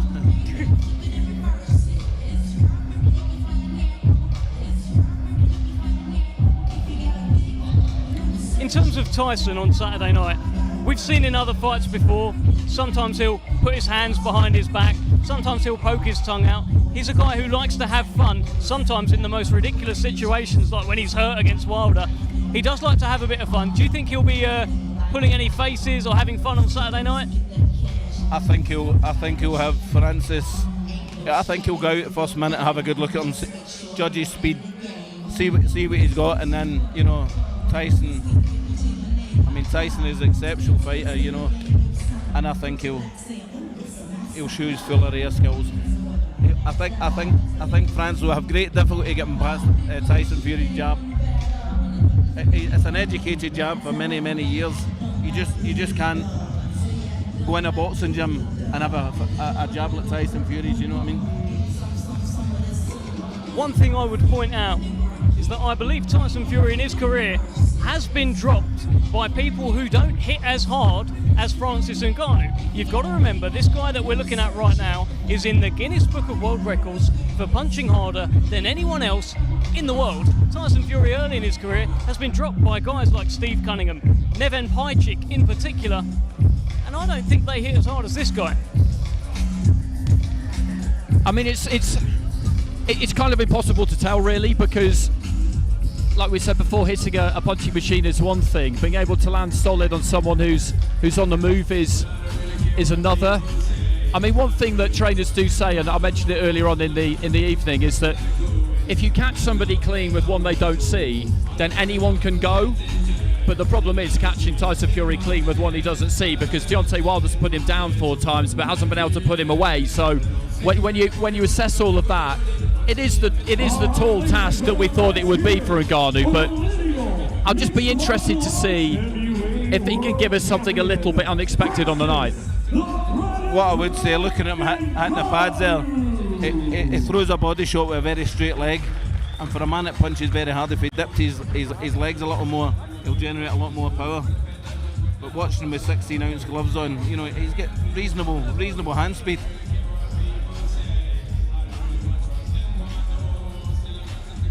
Well, Billy Nelson, we're going to let you go. Thank you so much for your insight. And I think you only mentioned Martin Bakole once, so well done. Well done, Billy Nelson. Thank you so much. Well, that was the insight of a boxing trainer, Billy Nelson. What do you make of what you're watching right now, Andy Clark? It's really interesting to watch him, really interesting, because when he was doing that kind of routine on the pads, he tapped the jab, then go up with the jab, then look to throw the right hand, and he was slightly hesitant. I think he's aware really that this kind of stage he's on at the moment, he's kind of feeling his way a touch, and that's always going to be the case when you've not been at this all that long, because swapping over to boxing from MMA would be like doing it the other way around. And what could we realistically expect Tyson to achieve if he stepped into the octagon? Hey, listen, if you ask him, onto Ngannou's home turf. I know what he'll say if you ask him, but he's not. These people are not always the greatest judges of their own strengths, to be honest with you, because they think they're amazing at everything. Yeah, that's partly why they get to where they get to. No, absolutely. And the point I was referring to there was actually at the very end of the first launch press conference in London. It was quite friendly, but it started getting a little bit spicy the moment Tyson said that he can actually beat Francis Ngannou in a cage as well. And I don't know, look, he might even try that one day. In the wild career of Tyson Fury, do not rule out seeing him in an octagon, in a cage one day. No, I mean, I wouldn't rule it out. You wouldn't rule anything out with him. He's the kind of character who seeks new experiences, but I would advise against it for exactly the same reason that this is going to be very hard for Ngannou. That would be extremely hard for Fury. It just would. And boxing it's kind of amazing how in these crossover events, kind of we get to, you know, our game, our rules. You know, that's how it generally turns out, isn't it? But I've got all the respect in the world to him for doing it. I know he's going to get phenomenally well paid for this, but when you get to that level of the sport, yes, the money does matter. It's always important because you want to get paid what you're worth, and we're talking about money here that could be life-changing for future generations of Ngannou. But at the same time, you're in there for the glory and to win. That's what you're there for. So, as Bunsey said, he absolutely does not think that he is going to lose this fight. It's not the same, but I remember when Canelo boxed Bivol, and people were making Canelo quite a heavy favourite, and Bivol just couldn't. He literally couldn't understand it. Like, why are you all mad? Like, why would you think that? Yeah. Like I say, it's not the same, but Ngannou has got that champion's mindset where, in his mind, he is going to win. Well, we are about to speak to the man they call the Predator, an absolute unit of a man, the one and only Francis Ngannou. Francis, how are you, sir? How are you? Good to see you. Your face too much. I know. I'm everywhere. I'm everywhere. Please. Well, so you've seen my face everywhere, but I tell you. Can somebody help me with my gloves, please? Have you? How do those gloves feel? Huh? How do the gloves feel? Feel pretty good. Yeah. I love them. A lot bigger than what you're used to, right? I mean, how do you feel in terms of when you actually hit something? Does it still feel the same? Even in MMA, we use a big glove for training, for sparring. We are very protected when we spar because we need our opponent and to be safe, and ourselves too, because we have a lot of risk of injury, and every kind of injury, knee, elbow, shoulder, everything. So we protect ourselves pretty good. What were you trying to show us in there today? What were you trying to show the public? Nothing. I was just having fun. I knew it. I almost wanted to just dance. Then I realized that I will show them my dance skill. Oh. And I'm like, nah. You can show us now if you like. No. I don't have any. I mean, just a little, but not too much. No, you don't want to give too much away, do you? It's what I wonder is, do you feel that in the build-up to this you've been shown the respect you deserve by the boxing community, or do you feel, we're boxing people, do you feel that in general boxing has not shown you enough respect? Well, let's be honest, I haven't gained any respect from boxing community, so I'm not expecting anybody to respect me. I think I need to gain my own respect, to claim my own respect. You know, respect is not given. You don't just walk around and demand for people to respect you for no reason. I think respect is earned, and I'm gonna earn my respect, whether it's in the boxing community or in life in general. That's my goal, to earn my respect. There seems to be an opinion from the boxing public that what you're going to do is follow Tyson around and just try and land that big punch. But I think there's going to be a bit more than that, isn't there, Francis? Well, they're going to find out. I think people have a right to think. There's 8 billion people on Earth, so you have to understand it's 8 billion opinion. But there's only one opinion that's going to matter. There is mine. So people have a right to think, and you can't control people of having an opinion. You know, yes, I'm going to fight, and if that big shot comes, yes. If he doesn't come, I really intend to fight properly.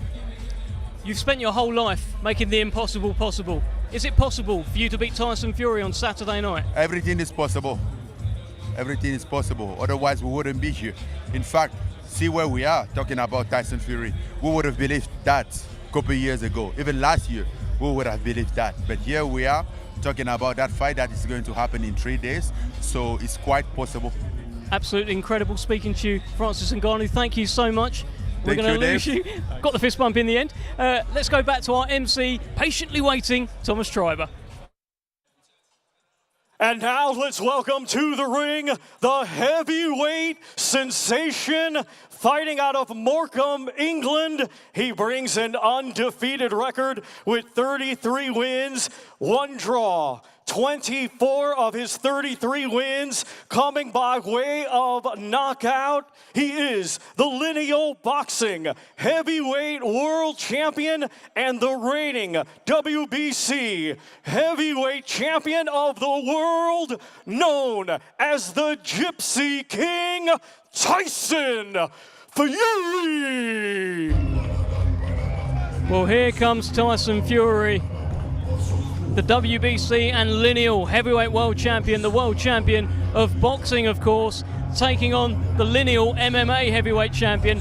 And as ever, as you expect, Tyson really feeling himself and enjoying every moment like he has done so far in Fight Week, Andy. This is what he lives for, isn't it? Quite simply. He loves the energy of Fight Week. He loves the build up to Fight Week. I get the feeling that he's one of these rare performers who actually enjoys camp because he knows what's coming at the end of it.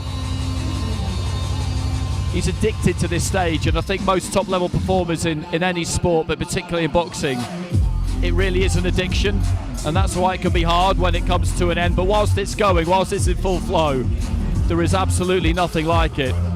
Well, that was quite a combo we just saw from Tyson Fury.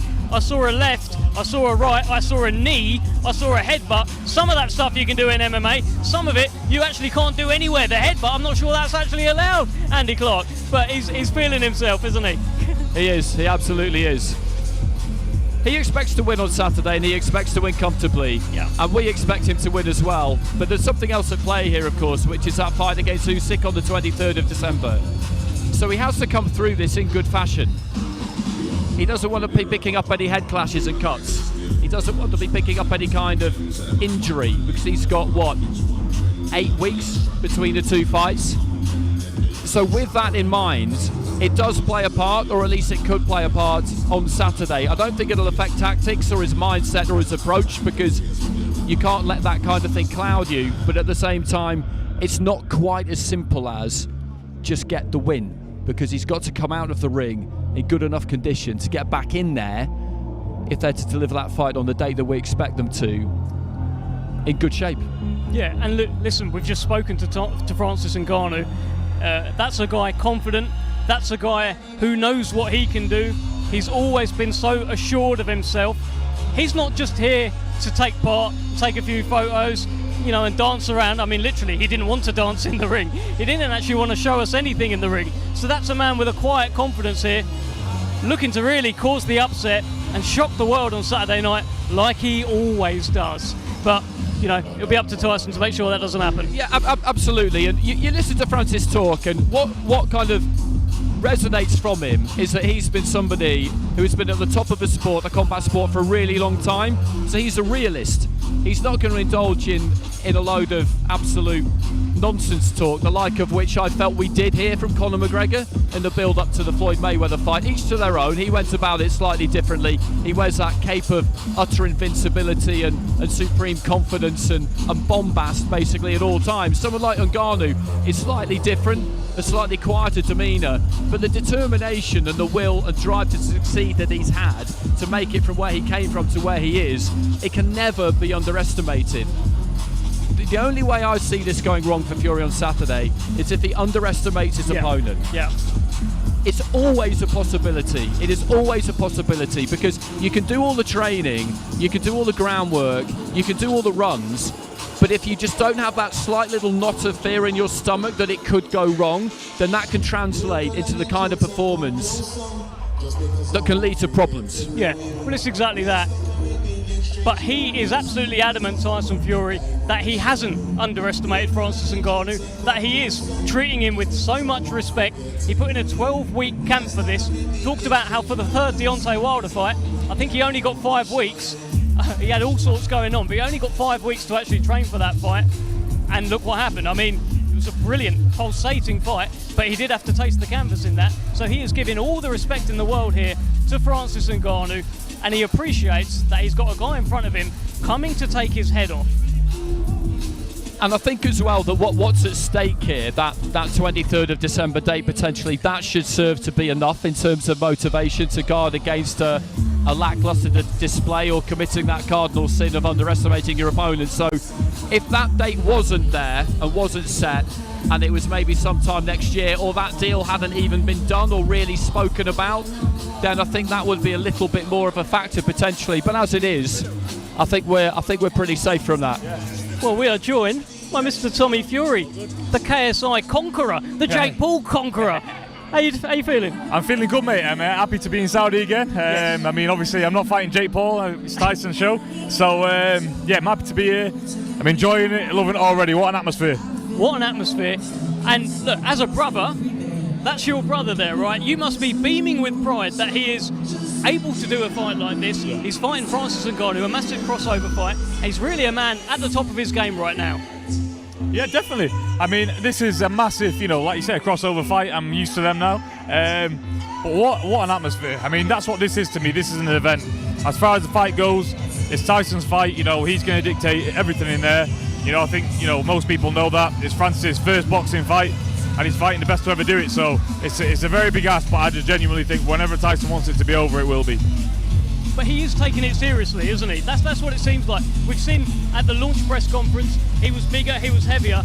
Looking at him today, he's in good shape. It looks like he's taking it very seriously, Tommy. Yeah, definitely. I mean, he's put in more weeks of training than he did for Deontay Wilder. That just shows what you're dealing with right there. These guys who are not traditional boxers, they're harder to fight than traditional boxers because you don't know what's going to come. We don't know what Francis is going to do in there. He's never had a fight before. How do you prepare for someone like that? So he's very switched on. This is the sharpest I've ever seen him. I think he's going to go out there on Saturday and put on, a dominant performance, as we all know he should, but he's going to enjoy it and he's going to give every paying customer the value. Well, listen, you can actually give us a bit of an insight into that in terms of fighting someone. When you're fighting a boxer, there's only a certain amount of things that they're going to do, that they've been taught, that they've been schooled with. When you're fighting someone who is only just coming to boxing, like a KSI in your case, like a Francis Ngannou in Tyson's case, it can be a bit awkward, Tommy. Yeah, it's horrible. I mean, as you've seen with media of the week, KSI was doing star jumps in the ring, he was running around, he was hanging on to me, he was doing everything but box. So, these guys, they're hard to prepare for, but Tyson's a veteran of the game, and, Tyson will adapt in there. To whatever Francis comes, Tyson will adapt. And I'm pretty sure, my verdict for the fight is, I think Tyson stops Ngannou. I do think he can get it, if he wants to, under 4 rounds. One thing we were saying that's quite interesting about this too is that with that 23rd of December date in mind, he needs to win and win clean, as in no head clashes, no cuts, no injuries, and that's a slightly different aspect to a fight. Yeah, definitely. I mean, at the end of the day, I think if the Usyk fight wouldn't have been there in December, he might have, got the rounds out, had a play about, played up for the cameras and whatnot. But you don't want to risk anything, especially with a massive unification fight looming. So I think now the fight in December, I think if he can get it done in 1 round, he'll get it done in 1 round. Because the last thing he needs, 8 weeks before the biggest fight, is a cut, is a niggle, is an injury. So I think he's going to go in there and he's going to look to get it done early. Well, he is the second Fury to fight in the Kingdom of Saudi Arabia. It looks like this is where you guys fight now. Yeah, definitely. I mean, I want my next fight in Saudi. I love Saudi Arabia. They treat us like kings every time we come here, and it's just absolutely amazing. Who wouldn't want to fight? I mean, look at the atmosphere. It's absolutely crazy. Yeah. It's been a fantastic week so far. And Andy, just to confirm, we're not expecting any star jumps from Francis Ngannou on Saturday, are we? No, I don't think so. I don't think so. I don't put Francis Ngannou and KSI in the say bracket. Neither would I, definitely not. I'd rather fight KSI every day of the week than Francis Ngannou. Just one question about Tyson's weight. It's always seemed to me that with heavyweights we get obsessed with their weight to a point that isn't really that useful. Am I right in thinking that he's a kind of character who, if he wants to manipulate his weight on the day, he can do it quite easily, just in terms of what he chooses to eat and drink or not eat and drink that day, and just he can mess with us a little bit if he wants to. Yeah, I mean, the heavyweights, heavyweights are heavyweights for a reason. They don't need to focus on weight. Tyson's boxing at a weight he feels comfortable at, and there's no need for him to get down in weight. There's no need for him to gain weight. Whatever he feels comfortable at during training camp, that's what he'll fight at. But his weight's bang on. He feels amazing. So roll on Saturday. We're all ready to go. He's talked about having 10 more fights. I mean, it was only like this time last year he was talking about retiring. Do you think he's serious? Do you think he wants 10 more fights, Tommy? Listen, Tyson changes like the wind, I don't know. You just got to enjoy him while he's here, because I know he's the best to ever do it. And when he's gone, he'll be very missed, because who else is doing these sort of shows? Nobody. He's at the pinnacle of the sport. He's been there for a long time now, and everyone needs to enjoy it and witness the greatest while he's here, because I think Tyson will only get his true respect when he's gone. What is it about him that makes him the best heavyweight in the world? What has he got that the others haven't? He's got everything. He's got size, speed, movement, power, range. He can box orthodox, southpaw. He can fight going forward. He can fight going back. You know, no other heavyweight on the planet has the full package, and that's why Tyson's the best. And he's going to prove that on Saturday, as he should, and he's going to look good doing it. Sounds like quite a tall task for Francis Ngannou, Tommy. It's a tall order, but at the end of the day, you know, I'm sure Francis is having a whale of a time. I mean, you know, Francis is a part of this also. You know, this is his show also, so I'm sure he's soaking up everything. And these are moments in time. It's a great moment. You know, if you know Francis, whatever happens on Saturday, he's still been a part of this, and it's been an amazing thing to be a part of.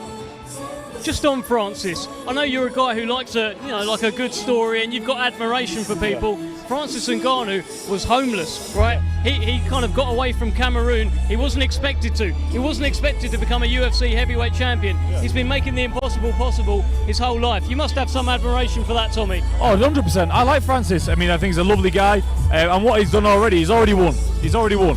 You know, from achieving the heavyweight title in the UFC to coming here, getting a very good payday, which he deserves. You know, fighting one of the best to ever do it. You know, he's already won. The things that he's done and accomplished already, no other UFC person has. So I take me off to him, and may the best man win on Saturday. When are we going to see you again? I don't know. I'm going to enjoy my food, especially over here. You know, I've had 2 fights this year. You know, obviously I'd love to be more active, but these fights are what they are. And you know, I think early next year, I'm looking to get back out. All right, well, great speaking to you, Tommy Fury. We'll let you go. Go and enjoy the show. Thank you very much. Thanks, mate.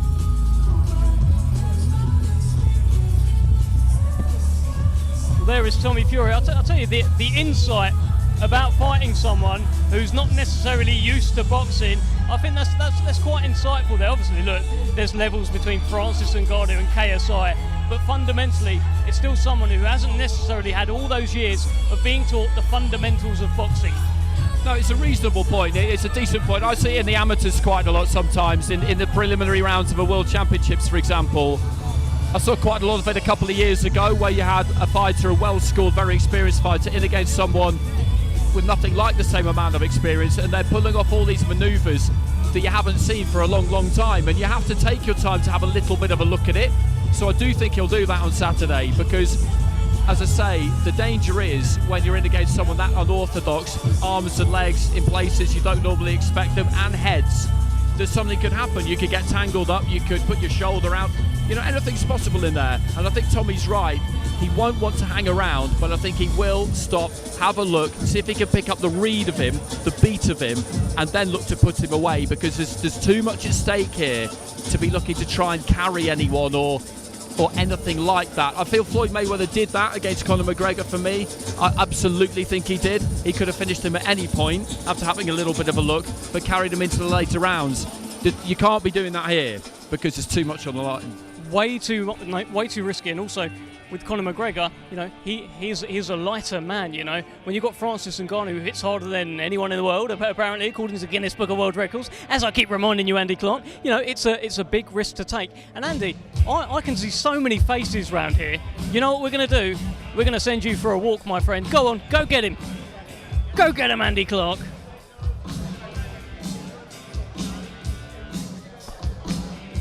Okay, so there are plenty of people wandering around ringside. I just need to see if there's any particular direction I should go in here. I'm just skirting across the right-hand side behind the banks of photographers, over to the corner of the ring. One of the Fury brothers just sitting away to my right-hand side. Joseph Parker milling around, Andy Lee as well. So I'll just head down towards the corner, and lots of dignitaries as well. Lots of dignitaries. Okay, I'm being ushered this way. We're taking the long way round, the long route. Solomon Dakers, good to see you. See you again. How are you enjoying the atmosphere? It's lovely, man. It's, you know, look at it. Great production I've got here. It's next level, man. It's good that it's nice and warm on the evening. So have you been part of Team Fury during the build-up? Yeah, I've been, you know, in the gym sparring in Morecambe, you know, for the last 4 weeks.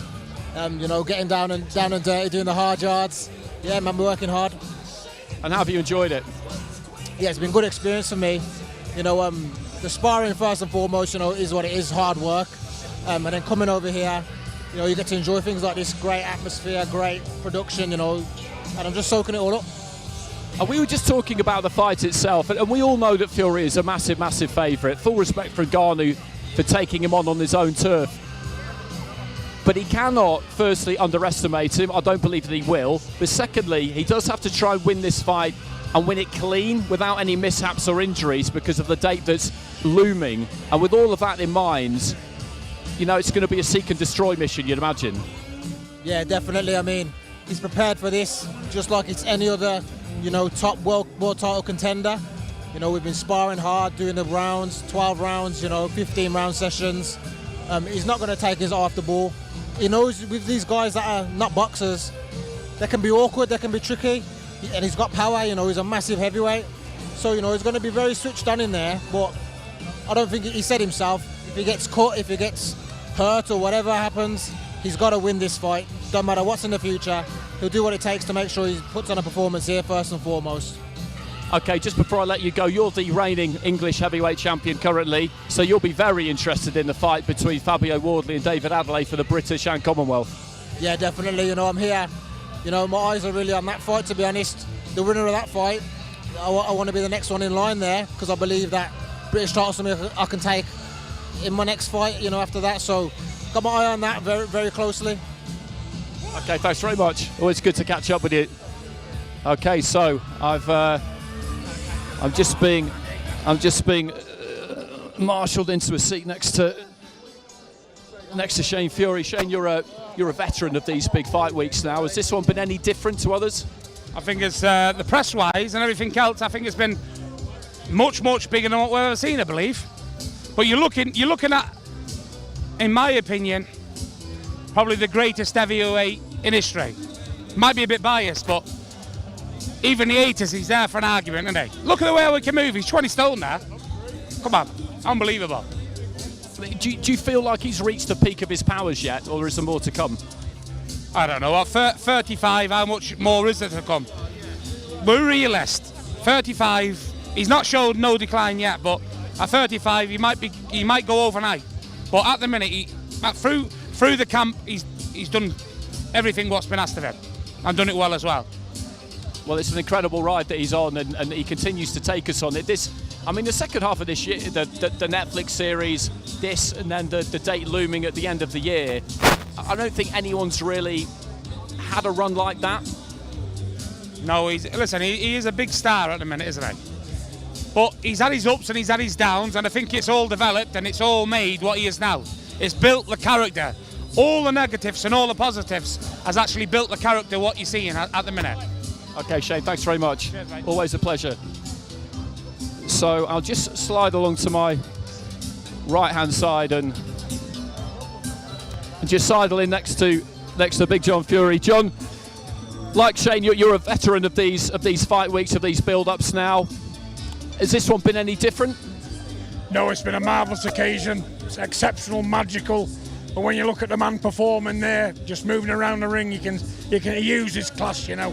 I've no doubt in my mind, you know, what's going to happen, but, you know, it's a spectacle again. But you never know in boxing. It's the strangest game in the world. But you're looking at the best heavyweight in the last 50 to 60 years. And the way he's moving around there now, I'm not a bit worried, to be honest with you, no. I mean, is there any kind of apprehension at all about Saturday? Because with the potential date of the 23rd of December in mind, I've been saying this to people the last 20 minutes or so, he needs to win and emerge completely unscathed, doesn't he? No cuts, no bruises, no nothing. Well, yeah, the thing is, though, we're only looking at Francis Ngannou. Like I've said to him, concentrate on Saturday night. As far as we're concerned, the 23rd is not existing till after this Saturday night. Ngannou's got to be dealt with. He's got to be 100% focused, because all these men bring one thing: bombs. And if they land, it can be over. So he's got to focus on what he's got to do. We'll talk about the 23rd after Saturday. Okay, thanks very much. Thanks very much. No worries, thank you. I'll just weave back around to my left-hand side. I'm being shepherded towards the far side of the ring. Lots of people all on their feet round ringside, trying to get a view of Tyson Fury in action. He says he wants 10 more fights, but you just never know when you might get the opportunity to see him again. potentially. Took a good while to get his hands wrapped by Sugar Hill and get gloved up, but now just getting his gloves removed down at ringside, just nodding his head, moving those shoulders. And Sugar Hill, of course, an addition to the team after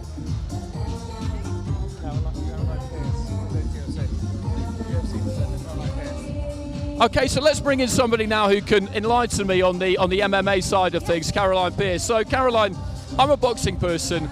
Everybody I've spoken to really is from that side of the divide. Are we underestimating, or in your view, even disrespecting Francis Ngannou a bit?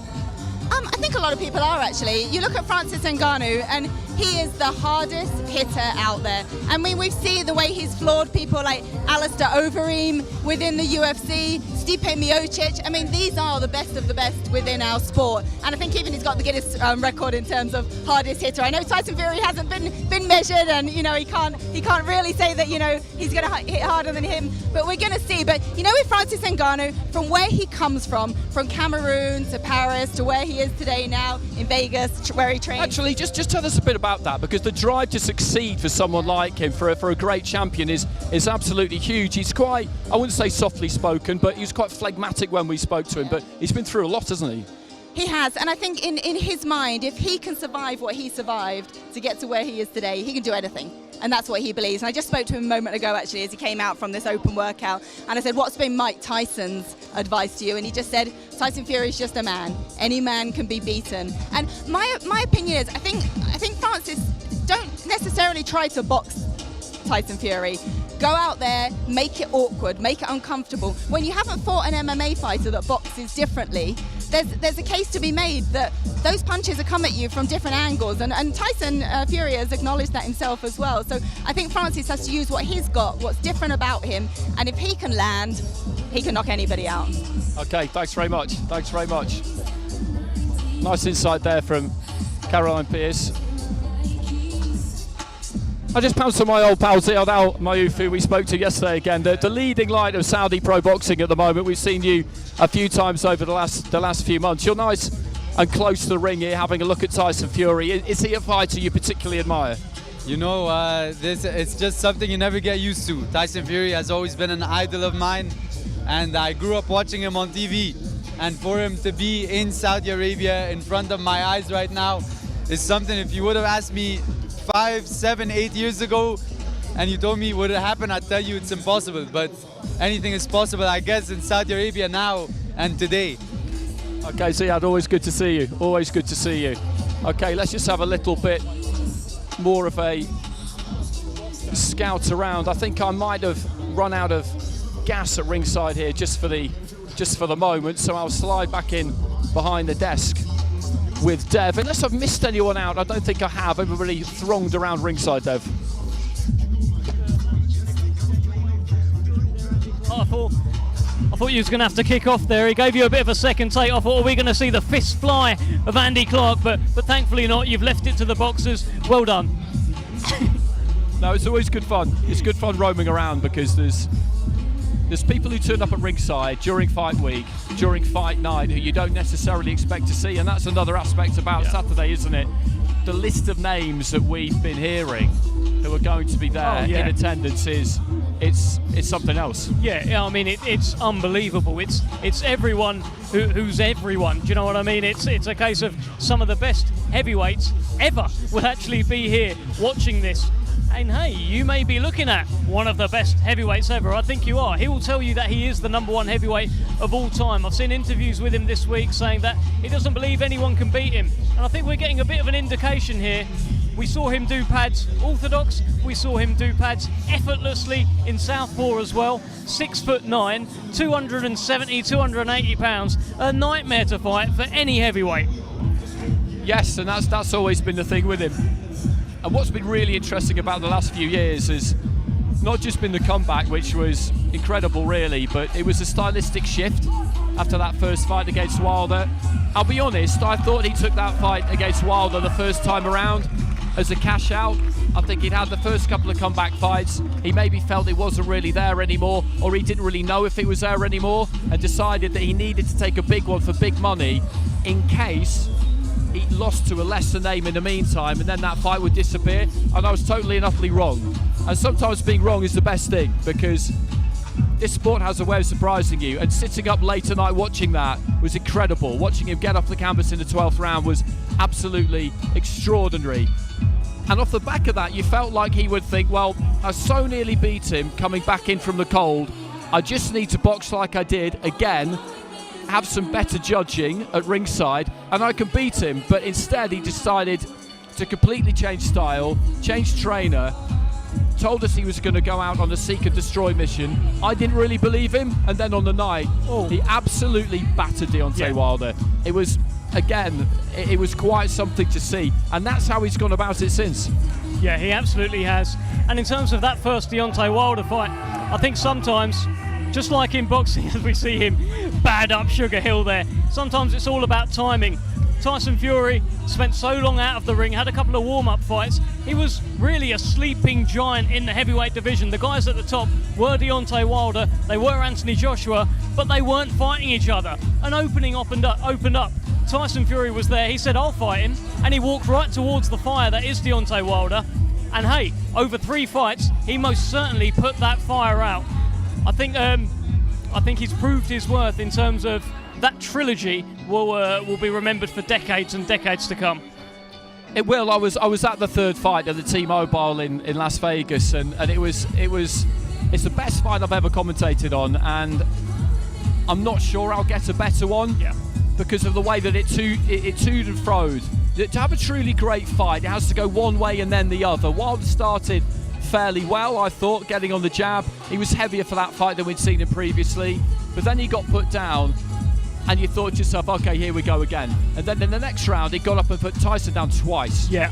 And the second time, he's kind of staring, not exactly vacantly out of the ring, but he was staying down, waiting for his faculties to come back before he got back up. And this is the amazing thing about these athletes, is that they have that ability to hear the count, realise where they are physically and mentally, that they're not ready, but 2 seconds later they can be. And he managed to get through it. Yeah.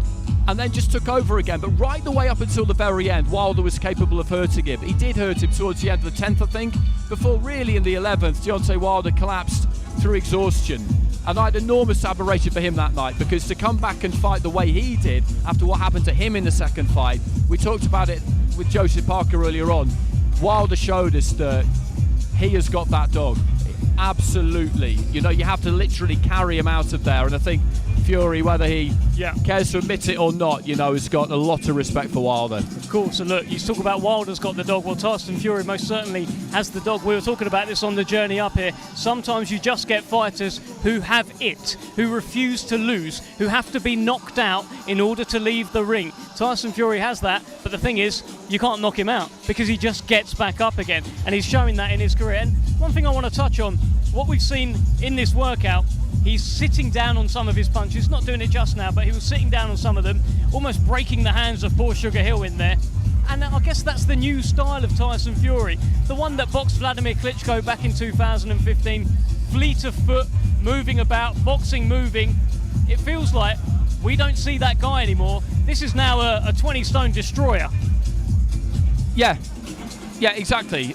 It's still there if he needs it, that movement. He's 35 now, and you never know. Maybe the feet aren't quite as quick as they used to be, but it looks like they are when you see him indulging himself in the ring like he has been over the course of the last few minutes. But what he wants is to give the public what they want, which is knockouts. Now that's what boxing's about. Yeah. That's the currency of boxing, is the knockout. It's a brutal thing, and when you see one at ringside sometimes it can make you wince. But let's not pretend.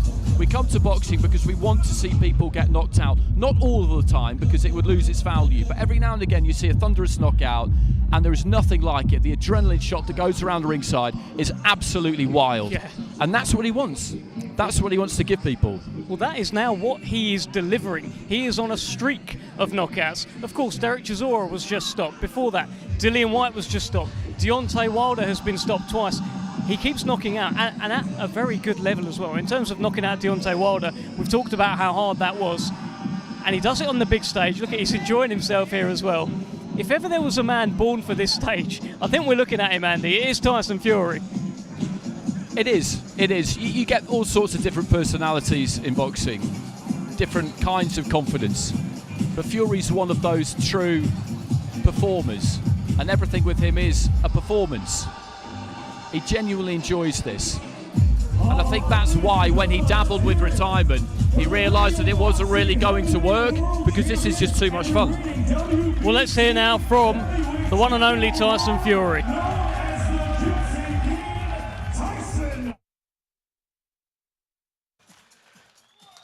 Tyson, what would you like to say to all the great boxing fans watching around the world? Are you ready for a war?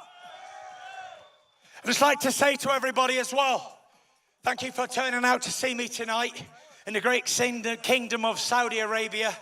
What a place. How about this? I'm on fire. I feel fantastic. I'm 35 years young, and I'm ready to knock a motherfucker out. Get up!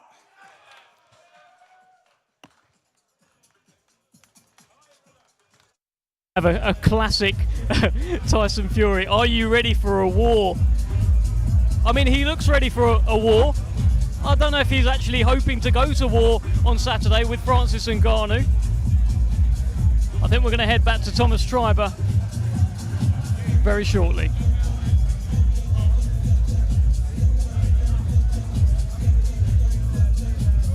Well, we're hoping to grab a quick chat with Tyson Fury. Once he's done here, he's worked up a bit of a sweat. A nice little workout for him. We talked about how Francis Ngannou didn't want to show anyone anything. Tyson showed us a little bit, right? Yeah, I think so. With someone like Fury, we know what he can do. Basically, we know that he can do everything, and that's not just trying to flatter him, that's just a fact. He can do it any which way. He's demonstrated that, so he can get up in there, and there don't need to be any games. He doesn't need to try and play with anybody. If anything, he could try and intimidate his opponent by showing him the full array. Yeah. If Ngannou's stuck around to watch this, just looking around, I don't think he has. I don't think he would really feel the need to be honest. So whilst Francis Ngannou, as you say, didn't want to show us too much, Fury could just get up there and enjoy himself, and that's exactly what he did. Well, he's a man who's enjoying himself. I wonder how the press conference is going to go tomorrow. At the launch press conference, as I said, it was quite respectful, it was quite cool, quite calm, until Tyson Fury started talking about how he could beat him up in a cage. So I wonder if the press conference tomorrow will pick up at the same kind of pace that the last one finished. And if we start talking about cage fighting, cage duels, well, Francis Ngannou might have an awful lot to say about how he would deal with Tyson Fury, let alone in a boxing ring, which he intends to do on Saturday. I think Fury's the kind of guy, basically, whatever context he's in, he wants somebody to come back at him. He wants a tussle. You know, he wants a verbal spar if that's all that's available, which is all that will be available to him tomorrow. He wants you to give him something and to entertain. And, you know, we talk about dance partners in the ring, but outside the ring you need them too. And I do feel like the best way to deal with him is to just turn in your dance card and walk out the door, because if you try and tangle with him on that setting, you're not going to win. You're not going to win. You're not going to win. Wilder knew that by the third fight. Put headphones on. He opted out. Dillian White knew that, so he never turned up for anything. I understand it. It's smart, but that's not what this event is. Yeah. That it is required of Francis Ngannou to fulfil all his obligations, and there was never any potential for him not doing so. As for how he handles Fury, maybe he'll find him easier than most, because, as I say, he is at the top of the tree in his own sport. Well, Tyson Fury is orchestrating here a big team photo. He looks pretty happy with how it's going. He takes his place. He takes a pose. Let's get some snaps.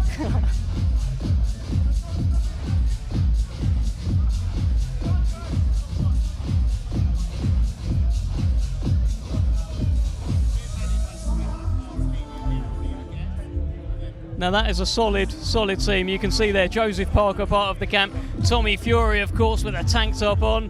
Big Brendan, Brick Security, who follows him everywhere he goes. It's a big team.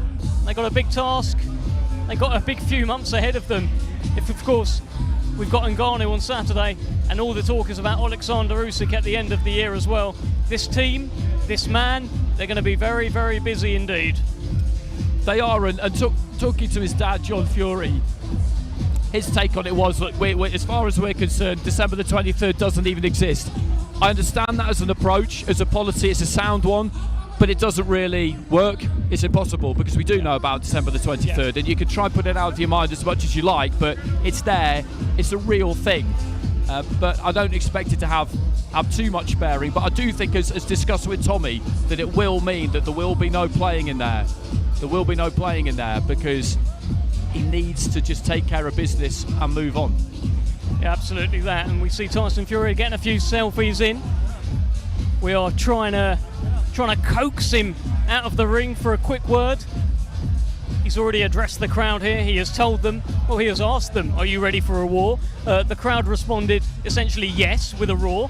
I think the crowd are ready for a bit of a war. I don't know if we'll get one. I'm not sure what we're going to get on Saturday. But the one thing with Tyson Fury is you just never know.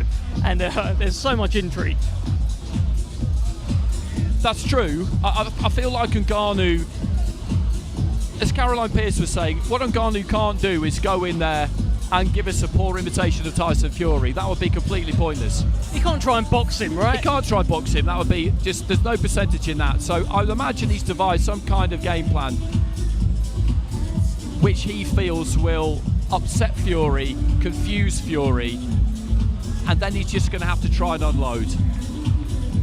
Just saying it makes me realise how difficult it's going to be, but that absolutely is what he has to try and do. Well, look, that's where perhaps the person who's saying it can help. I'm sure, Andy Clark, if you told him, hey, well, you got to do this, you got to do that, maybe it won't have the same impact as Mike Tyson telling him what he's got to do. So I guess, every inch counts, right? Every little helps. And I'd rather have Mike Tyson in my corner for a task like that than not have him.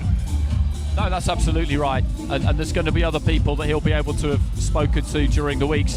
This is quite interesting because he's spending a long time in the ring there. They've got the towel wrapped around his neck. If you're the trainer, if you're Sugar Hill, you probably want to get him out of here as quick as you can now. We don't, obviously, because we need him to come down here and talk to us. But when you get a sweat on in the way that he has, what you don't want is him cooling down too much. So they've got that towel around his neck to try and make sure that doesn't happen. But, I wonder what it's really like training Tyson. In one sense, it should be amazing because you've got so much to work with and he knows his own body really, really well. But in another sense, he does seem pretty uncontrollable. Yeah, well, I think Tyson Fury is going to come and join us. We've got our man on the ground, Matt Rich, directing, trying to bring him in. And I think we will hear from the Gypsy King, from the WBC World Heavyweight Champion, very, very shortly. I think he's got a few gloves to sign, a few babies to kiss, as you do as a World Heavyweight Champion, photos here and there. Selfies galore, but you expect that. If you are Tyson Fury, you are going to be stopped at every corner, every moment for a photo. And let's have a chat with the man himself. Tyson, how are you? Oh, absolutely fantastic. What a pleasure to be here tonight with you guys. You look like you love that. Absolutely loved listen, it. I'm having fun in there. It's what it's about, winning heavyweight champion of the world, in his element, having fun, in Saudi Arabia, in the sunshine, in the heat. Doesn't get any better. I didn't think we were going to get you out of the ring because you did about 20 minutes at the end. I was like, we're going to bring him in. We're going to bring him in. I was like, when? You was enjoying it in the ring afterwards. Yeah, I was enjoying myself. We're in fight week. I'm all rested and I'm all energised. I'm ready to rock and roll. I feel like I'm rewinding the clock back to my earlier days. Did you watch Francis Ngannou's workout? I didn't know. It doesn't really bother me what he does, to be fair. Well, he didn't show anything. I'm the best version of me, and if he can deal with that, good luck to him. He didn't really show us anything, did he, Andy? No, not particularly. We spoke to him afterwards and he said that he deliberately wasn't, doing too much. And when we spoke to him yesterday, he said that he hasn't really studied you too much. He's just been concentrating on himself as well. It's usually the best idea. But I'm in there floating like a butterfly. 19 stone, can you believe that? And 6'9". I'm moving like that. Wow, that's shocking. It's not fair, is it, really? There was a moment in there, Tyson, where I saw you do a little bit of this, a little bit of red rag to the ball. Is that what's happening on Saturday? That's what's happening. He's the ball, I'm the matador. 99.99% of the time, the matador wins. Let me tell you a quote that he said. Just bring your mic up a tad. He said that he's doing you a favour, by the way, by having this fight with you because you wouldn't go over to the MMA world and fight him there. So him coming here is doing you a favour. Thoughts? Okay, that's a good quote, but let me give you a quote now. Francis Ngannou is a big fat sausage. How about that? Have we ever seen the man take his top off? No. He's a big fat sausage. I kind of suspect he's probably in quite a good shape though, isn't I he? think he's a big fat sausage. That's why he won't take his top off. He's embarrassed of his body. Well, I guess we're going to find out. Honestly, believe it. We'll find if it out. was up to Francis, he would fight me with his t-shirt on. Facts. I think he's in great shape. He looked in tremendous shape. I don't. I think he's a big fat sausage. You want to see a man in good shape? Hold that. Come on, let's see it. This is a man in good shape. Ready to do fucking 30 rounds. That's a man in good shape there.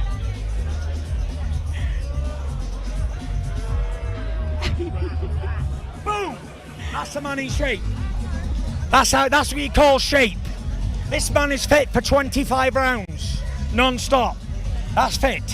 Anyone who's saying that you haven't taken this fight seriously, well, look at the shape you're in now. Compare it to what you were in at the press conference. Look at the shape I'm in. I'm ripped. I'm an Adonis, and I'm ready for a fight. Tyson, we won't keep you any longer. I know you're ready for a fight. Tell me one thing though. You asked everyone here, are you ready for a war? Are you expecting a war? Yeah, if it's not, then I'll be disappointed. I told you that already. I've trained for 12, well, I've got to say 12 rounds, because I'm a 12-round fighter, but 10 rounds or less. And if it's anything easier, then I've had an easy night. But if not, then I'm prepared for battle, no matter how I get it. I don't think I've ever seen anyone enjoy fight week more than you. Nobody. This is your addiction, isn't it? Yes, I am addicted. I'm 35 years old. I've got in excess of 150 million in my account. I don't need to be here to box. I love this, and I get paid for it. Come on! Drop that mic, Tyson. Peace out. Off you go. WBC and lineal world heavyweight champion, the one and only Tyson Fury. I mean, if ever anyone is born for fight week, I mean, it's him, right? Yeah, it is, and you know, his mental health struggles have been well documented, and he's admitted that he needs boxing. He needs the focus of it, he needs the ambition of it, he needs all of it, basically. Retirement didn't work for him because he missed it too much. Yeah. And whilst you're still able to do it, and he is still very much able to do it, why not keep doing it? Why not keep We always doing want it? to see our stars go out at the top or as near to it as we can get, but very often that isn't what happens. But there's no sign of his powers waning just yet. There really isn't. You know, he's 35, but he's in good shape, and who knows how long he could go on for. You said something there. You said he needs boxing. I think at the moment, boxing needs him too. Yeah, I'd agree. A larger-than-life character. And Andy, look, pleasure as always having you with And me you. here today. Great little walking around as well. Really like that. Thanks. We'll do more of that during the week. And that is us here today. We've seen Tyson Fury, we've seen Francis Ngannou, we've seen them have a little workout. Tyson Fury has asked the crowd here, are you ready for a war? They sort of said yes. He's certainly ready for a war. Are you ready for this? Saturday night, we're going to find out who the baddest man on the planet is. Stick with us across social media for all the build-up. Thank you.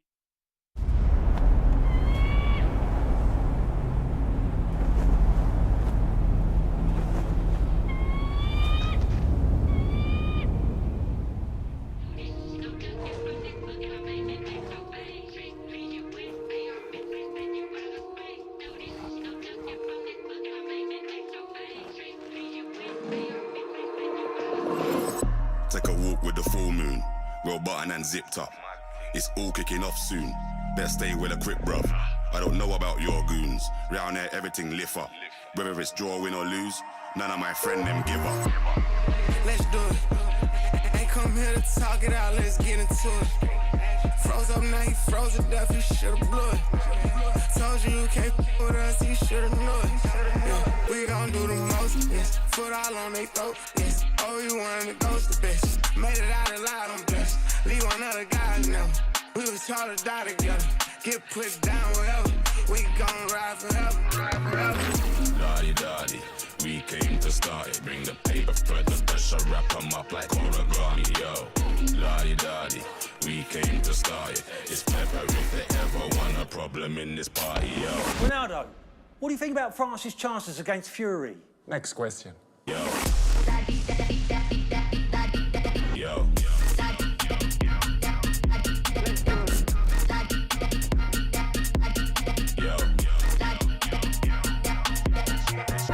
Headshot in the middle of the battlefield. Don't mind going out like that. But guess what? Man's out here gunning. Black bandana gang, no white flags. But I'm devilish, I walk with a trident. Criminals move in silence. Champion team full of migrants. he say I run mine. Anytime, every time, front line. Yeah, I ain't going outside not one time. Boy, better not cross that gun line. Head up, it's on, no high five. Straight to it, no talking, that's my kind. You handle that, let him drive. When it come to this stuff, I'm top 5. Lottie-dottie, we came to start it. Bring the paper further, special wrap them up like origami, yo. Lottie-dottie, we came to start it. It's pepper if they ever want a problem in this party.